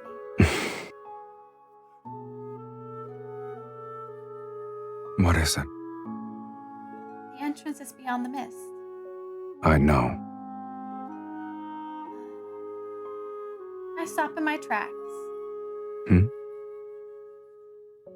Once I enter it, we might not have... You're eager to bid Stop! Let me read this.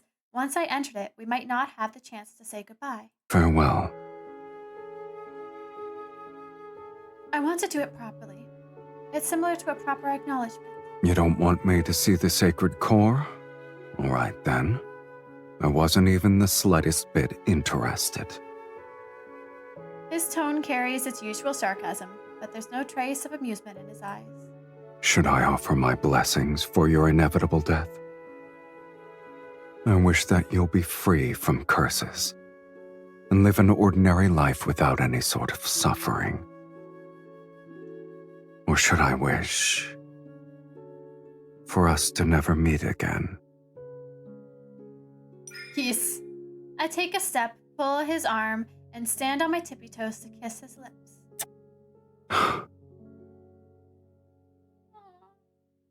My heart.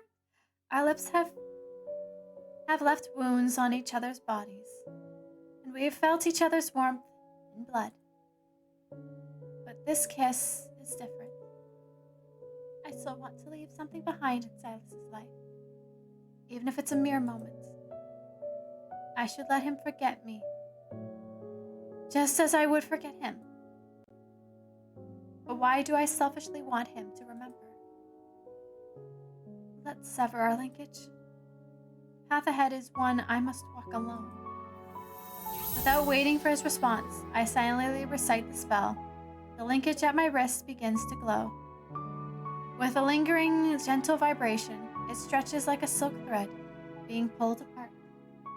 Nar! Bullshit! The thread of light breaks, its fragments turning into tiny motes of light that float away with the wind. They disappear into the mist. This is what you consider a proper farewell. Silas, you're free now. As I say these words, I feel an unfamiliar emptiness around my wrist. The emotion well up inside me. Is it reluctance? It won't be long before I'm forgotten. But what makes you think I'll forget you? Of course you'll forget me. It's a lie. He stares at me as if he already seen right through it. Yet he doesn't try to interrupt me. You can rule the underworld again. You'll live forever. I'm nothing more than a fleeting moment. Another lie. You're speaking as if you know what I desire. I hope it's what you want. You gave me another order. In the future, when you play that melody again in your castle, if I'm truly dead by then, my soul will still hear it. He takes my hand, his fingers caressing my slightly trembling palm. Is this the final testament you want to give me? Why not? You'll always abide by my orders.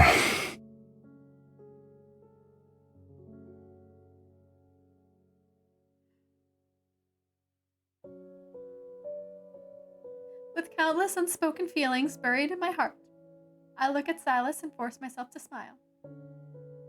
Farewell, Silas.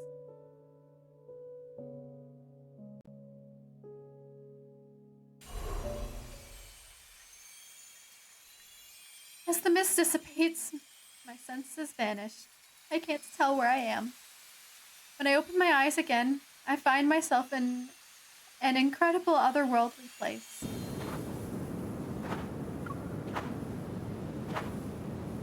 This place has no sky and no earth. is only endless white sand that constantly flows. Sand cascades from an indeterminable height. Layers upon layers of it almost fill my vision. I struggle to move. I'm like a prisoner trapped inside an enormous hourglass. Please listen to my wishes, Sacred Core. The fate I wish to rewrite is one without any curse. The energy within my body is ripped away by an invisible hand. It transforms into grains of white sand that fall into the flowing sea beneath my feet. Sea of sand churns as a human skeleton slowly rises to the surface. Tattered old clothes still cling to it. I can faintly make out an embroidered badge among the rags. The name on it is Sauron? My pupils constrain as my breathing becomes rapid. Sir Sauron, the last archmage to enter the Sacred Core, the one who left clues about its manifestation for future generations. At long last, a prisoner of the Sacred Core has arrived. The skeleton's jaw moved without, slowly as if beginning to speak. You've discovered that this is a lie. The Sacred Core could never rewrite fate. It's merely a vessel that devours the strongest souls. All mages who enter the Sacred Core sacrifice their souls. What? No! Silas! I'm coming back for you, honey! Now it's your turn.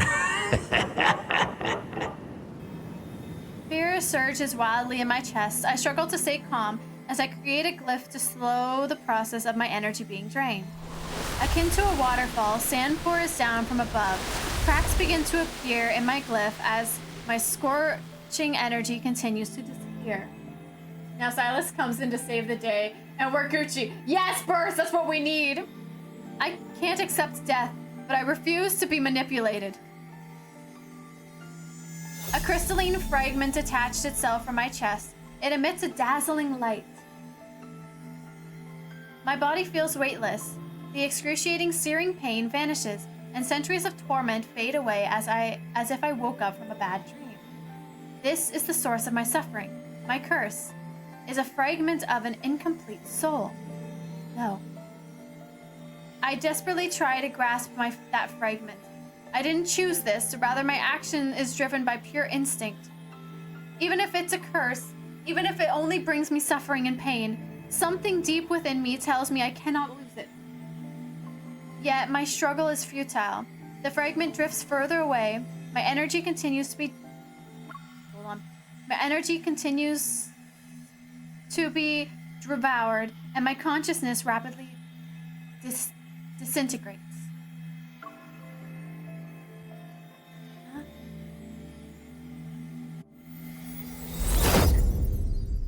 As darkness closes in around me, a familiar light begins to spread from my wrist. The linkage I had assumed was severed, pierces the waterfall of sand. The layers of cascading white are torn apart. The linkage between us cannot be severed. Silas advances against the sand flow, his figure akin to a blade slicing through this false world. He saved us! Don't come any closer. The Sacred Core will devour your soul.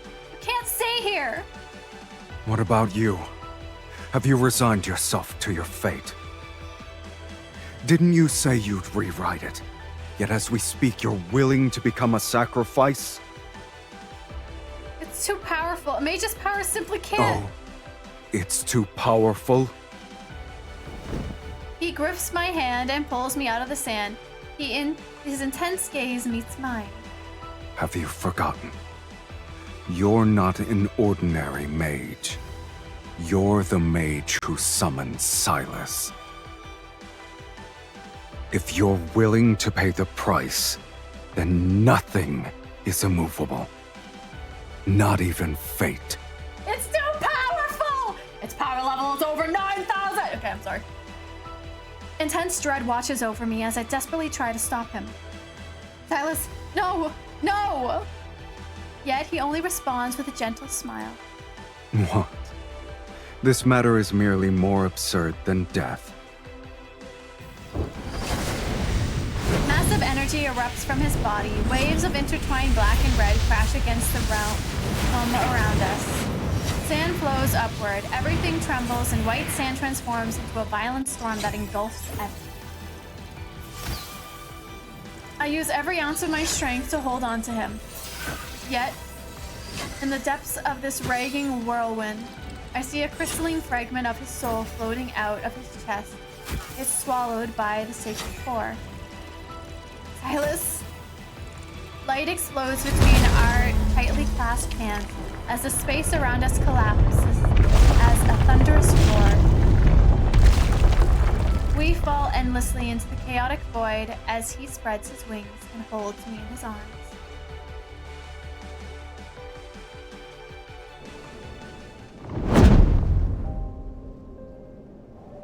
The world peels away and vanishes behind us. Silence returns.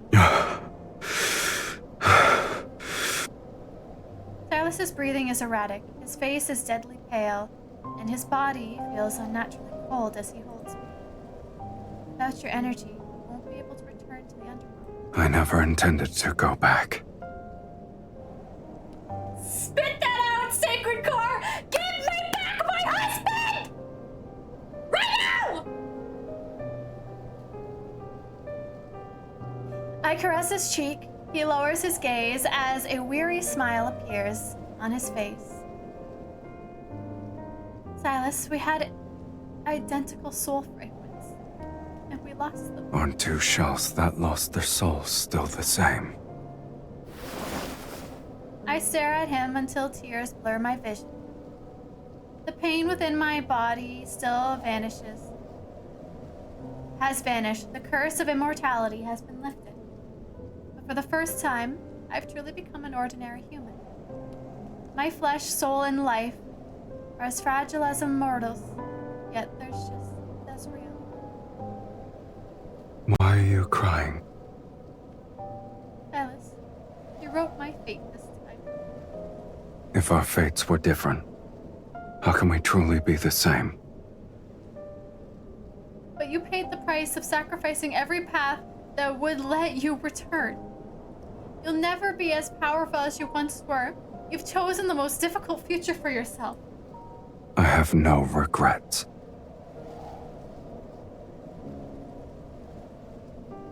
He crosses his arms and observes me for what feels like an eternity. Your past self died as your pain disappeared. Zenith 2 blip. Thanks, Anna. I'm in pain!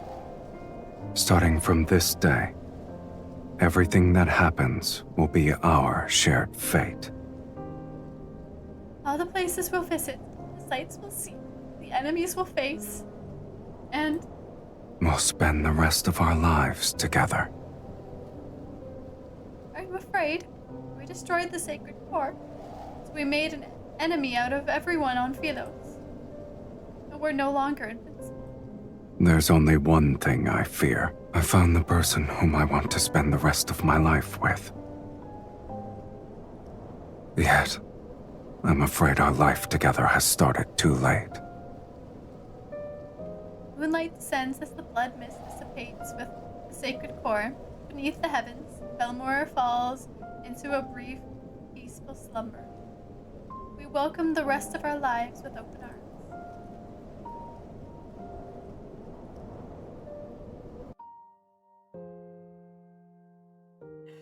I'm not ready. I'm not ready. All right. I guess it's time.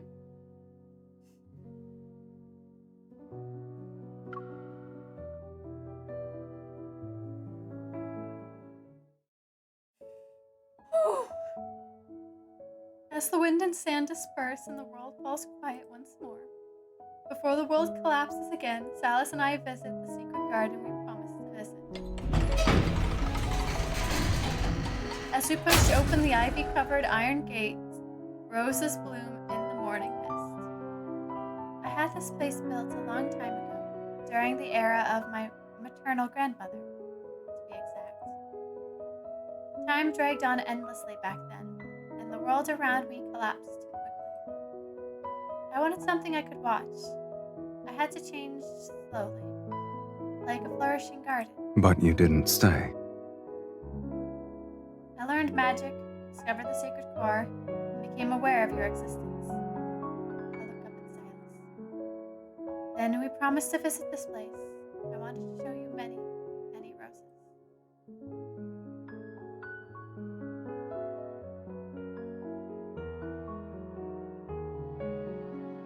Silas picks a rose and tucks it in my hair.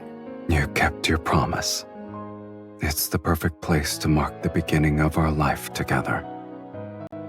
The very start of the rest of our lives. Don't you think the rest of our lives is a concept for us? Indeed. Our lives now have a beginning and an end. The boundaries are distinct.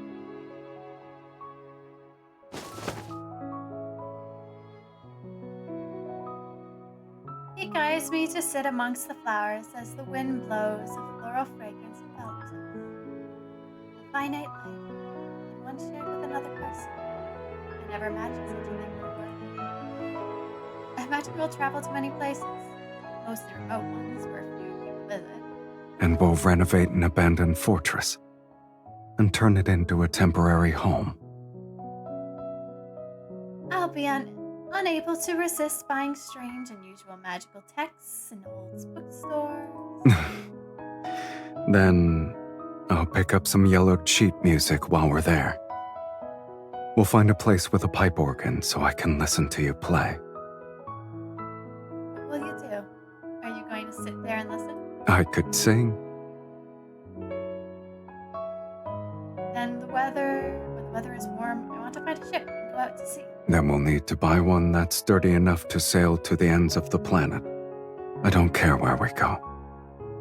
I only want to sit with you on the mast and watch the moon rise. Do you think we'll argue? Haven't we argued enough already? But in the future, our arguments won't be about the sacred core anymore. Maybe our reason shall be simpler. So simple, in fact, that they'll be about a dish's seasoning. But our arguments will always end quickly because I'll prioritize your happiness. You sound confident. Tell me more. For example, I could make you a wooden bird that caws. Will you name it Mephisto? If that's what you want. Maybe we'll come back to Belmore every now and then. We'll visit this garden and see the roses bloom in another year. Perhaps we'll be old when we return. I rest my head on his shoulder. That means we truly have spent a long time together. It could be considered one way to rewrite fate. We only need to choose each other to rewrite fate. It's a simple matter. We continue to imagine our future together. It becomes lighter, richer with every detailed daydream. It's like the rose petals brushing between our palms as they sway in the breeze. Their scent and touch gradually lure me into a sweet dream. Everything is peaceful and gentle before the world's collapse.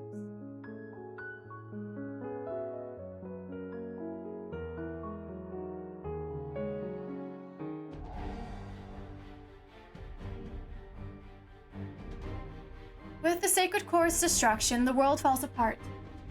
It's no different from a temple being destroyed. The false world of order peels away from its foundation. Across the continent that's shrouded in death's shadow, people hope of rewriting fate dissolves into oblivion. Pillars of faith crumble.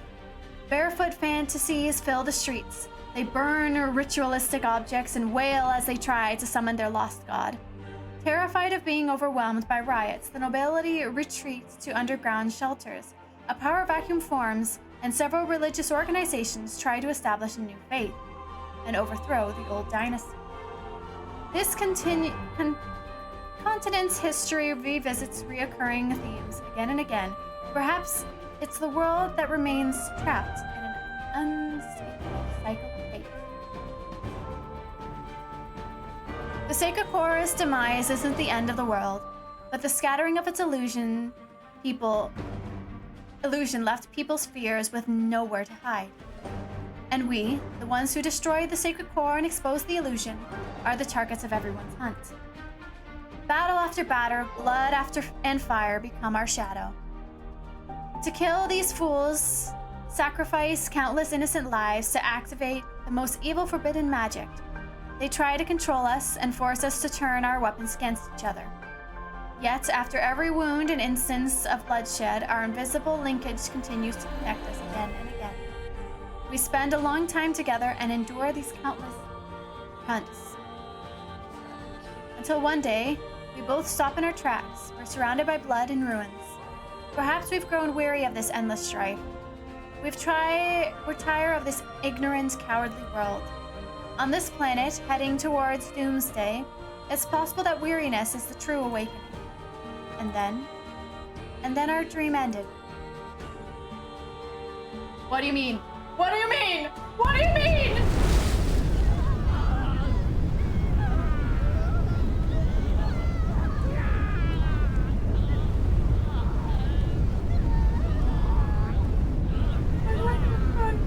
Don't look back.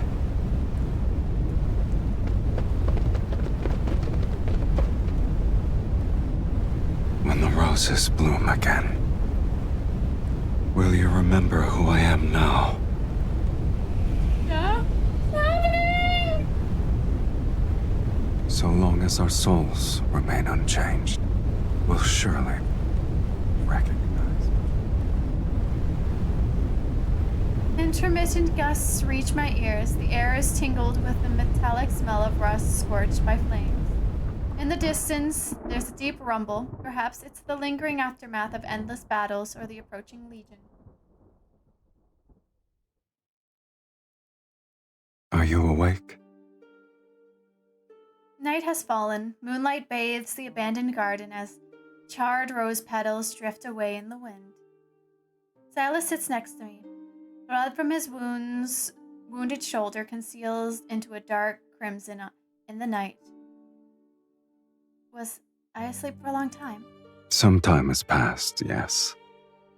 However, those people haven't found this place yet.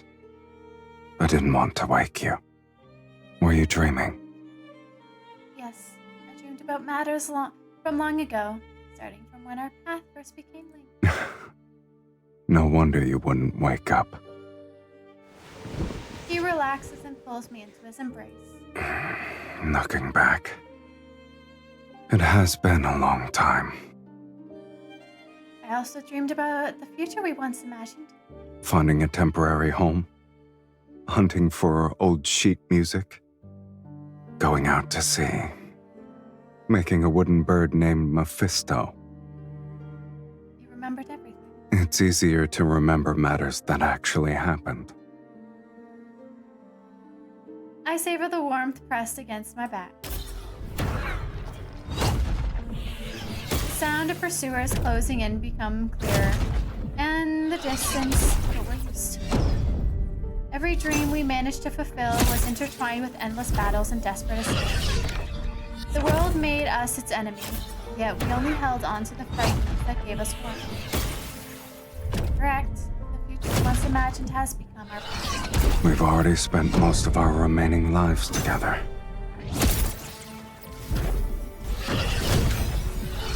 The fiend and evil mage have nowhere to run. This place will be their grave. Once we kill them, the sacred core will manifest again. Phyllis will be ushered into the divine light. May the divine light bless Philos! May the divine light bless Philos! They're beyond redemption. The legion of mages they've assembled is larger this time. Are you scared? I was thinking, if all we have left is the remainder of our lives are these memories, Silas turns to face me, his gaze piercing my innermost thoughts. If that's not what you want, then we'll live our lives differently. Is this another instance of us rewriting fate? You know very well I don't believe in fate. I only believe in decisions. I smile and offer my wrist to him. An agreement like this needs a proper acknowledgement. I agree. He lowers his head and bites my wrist. He takes his other hand and bites his wrist in return. We drink each other's blood. We've done it countless times before. The ritual is complete. Are you ready to partake in the final feast, my dearest wife? Yes. His wings! I love the wings. I like them a lot. I like the wings. I like the wings! Massive wings unfurl behind him as he hovers beneath the blood-red moon. I tap my staff on the ground to create glyph of death. The encircling armies surge from the mist, flames and lightning rain down. The earth trembles from incantations, ruins on the brick of collapse sway, and the darkness is torn asunder. I could almost believe doomsday has arrived. And so, we march towards our doomsday as if we're welcoming a celebration that has descended solely for us.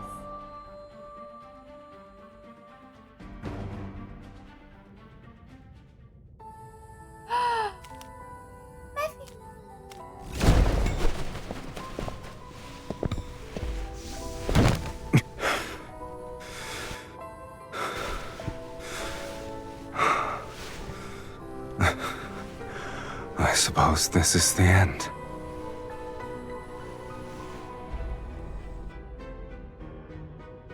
Check linkage.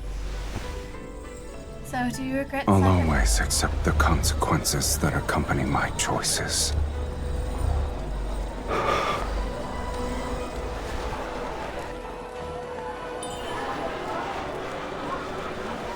What about you?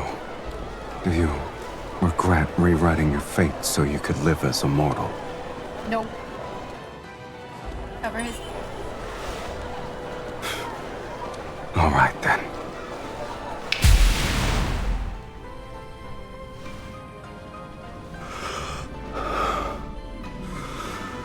For mortals, death is inevitable. And although we could never share the same beginning, I believe, Why is he dying? at the very least, we can share our deaths.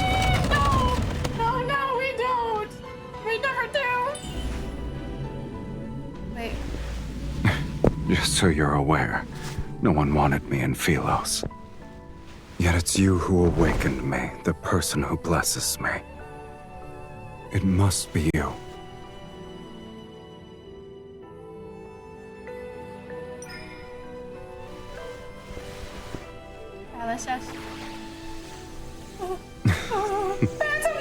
Did you lose your magic and voice already? I have to say something! Okay, hold on.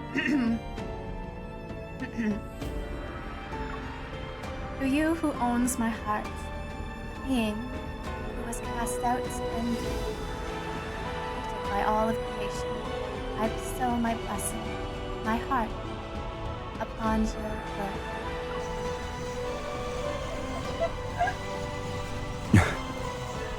Now I have truly been born into this world, with you in it.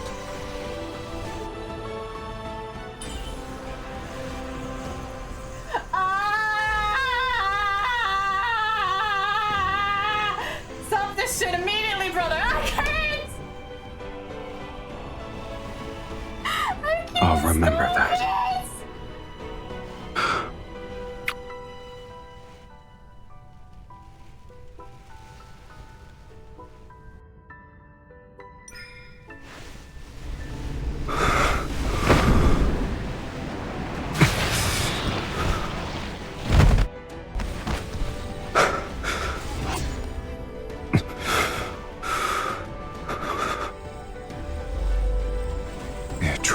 no regrets. None whatsoever. I regret nothing. I was going to say I pulled Halloween rice flat shower, but it seems you're going to Lulu right now. I am.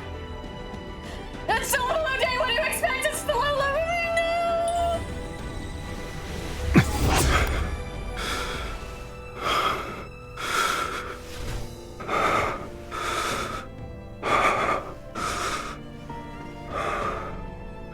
From the moment we're born to when we breathe our last, we shall inevitably walk the same path. It's the greatest blessing for us.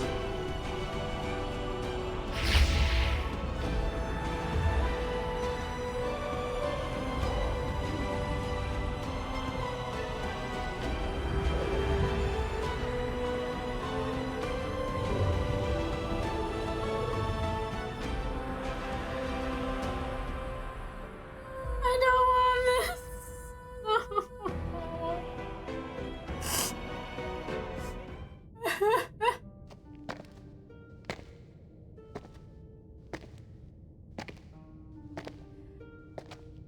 It's as if I'm in a dream.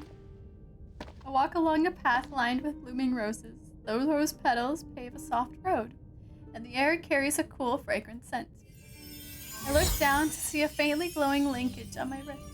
It slowly extends and guides me forward. It connects to a hazy silhouette ahead. It's shrouded in mist. Tall and familiar, it's a figure I've traced in my heart thousands of times. His name stifles my throat, yet I'm unable to make a sound. I can only approach him one step at a time. The linkage tightens around my wrist. It reminds me that if I keep moving, I can touch him again. I'm pulling out the defibrillator. Yeah, I need it, thanks. The wind gently disperses the mist, and the figure etched into my vision comes into focus. Before I can see him clearly,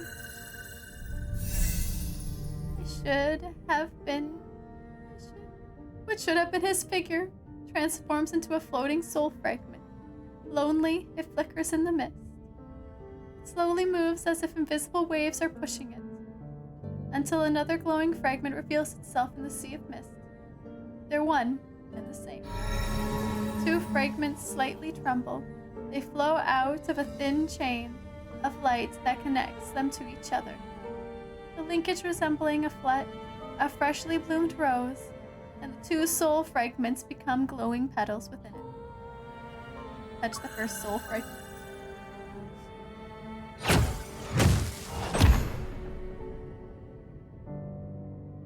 Underworld long ago. Beneath the boundless gray sky, countless fractured worlds, fragments are akin to enormous mouths devouring space and time.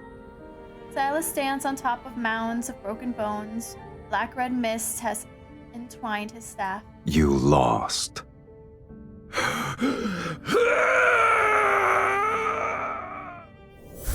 The defeated fiend gradually crumbles into ash and mist. Amidst agonized howls, yet before he disappears, a deep voice reverberates. It doesn't matter if you've defeated the fiends here. This place is Fate's graveyard where only incomplete souls can exist.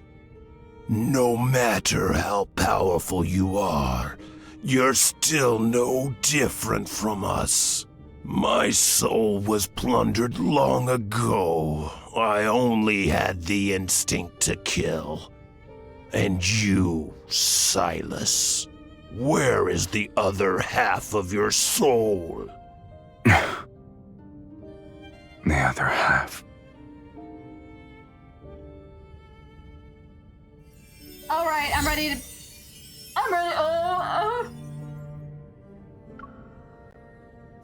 Touch the other soul fragment. No ads, go away, we're almost done. Bellamore long ago. Candles sway in the corner of the hall. A mage's hunched shadow is cast on the wall. With bloodshot eyes, she stares at me.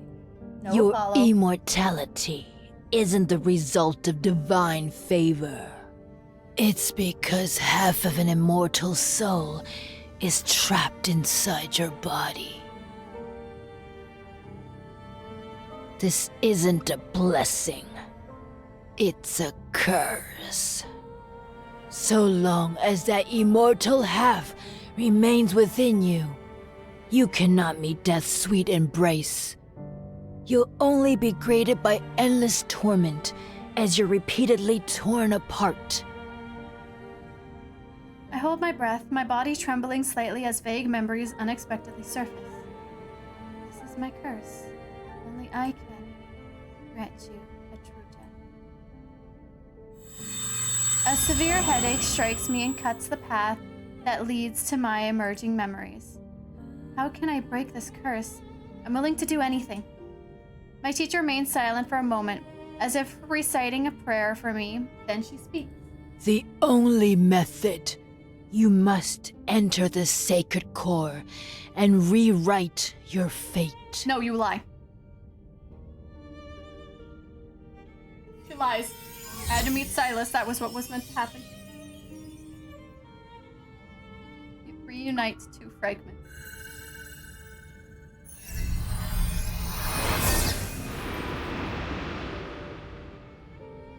We must offer half our soul to the other. No! They'll be merged to forge an unbreakable bond. Not my vessel suffering.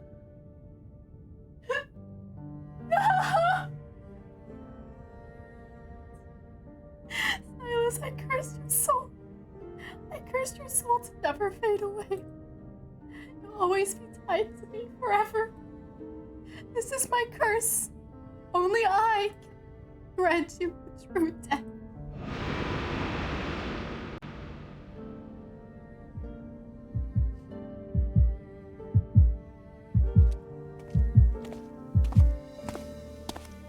Once again, I walk this path lined with roses. And I'm currently holding a blossoming rose. My petals are connected as they emanate a golden glow. My body is gradually becoming transparent. The mist before my eyes is gradually dissolving. It reveals an endless darkness, a tunnel leading to a new world. I'm going to leave this world behind. No, I don't want to forget again. You don't need to be afraid of anything. A familiar voice resounds next to my ear.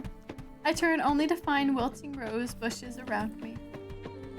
But I hear the footsteps of two people. I will find you, and we shall inevitably walk the same path. The world we find ourselves in doesn't matter. The rose in my hand scatters because of the wind, and two glowing fragments separate. Hold one. I run and grasp one of the fragments before the wind carries them away. If I hold onto the soul fragments, will it keep us from being separated? Are you willing to let it become your eternal curse? I place the fragment into my body, and it overlaps with my heart. This is the first and last ritual.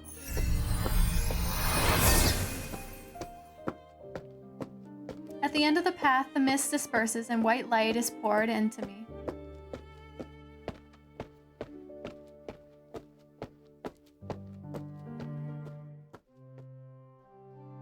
Oh my. I float through time and space. It's so bright, and yet it's so dark. I can only feel the fragment's warmth in my heart. Silas, what if I forget you again when we meet once more? It doesn't matter. I will recognize you, and we'll be the same. Two kindred spirits.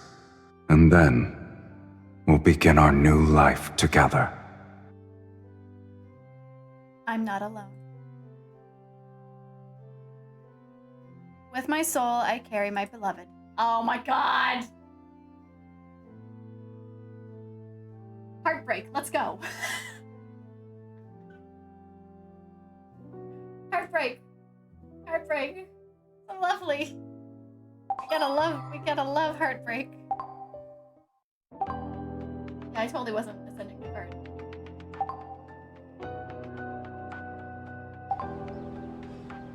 Sure, I'll take it.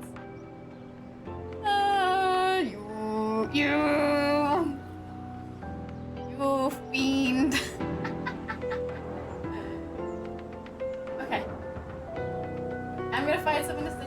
office too. Oh wait, Perry said she was live in a collab. I think you guys are there. Guys.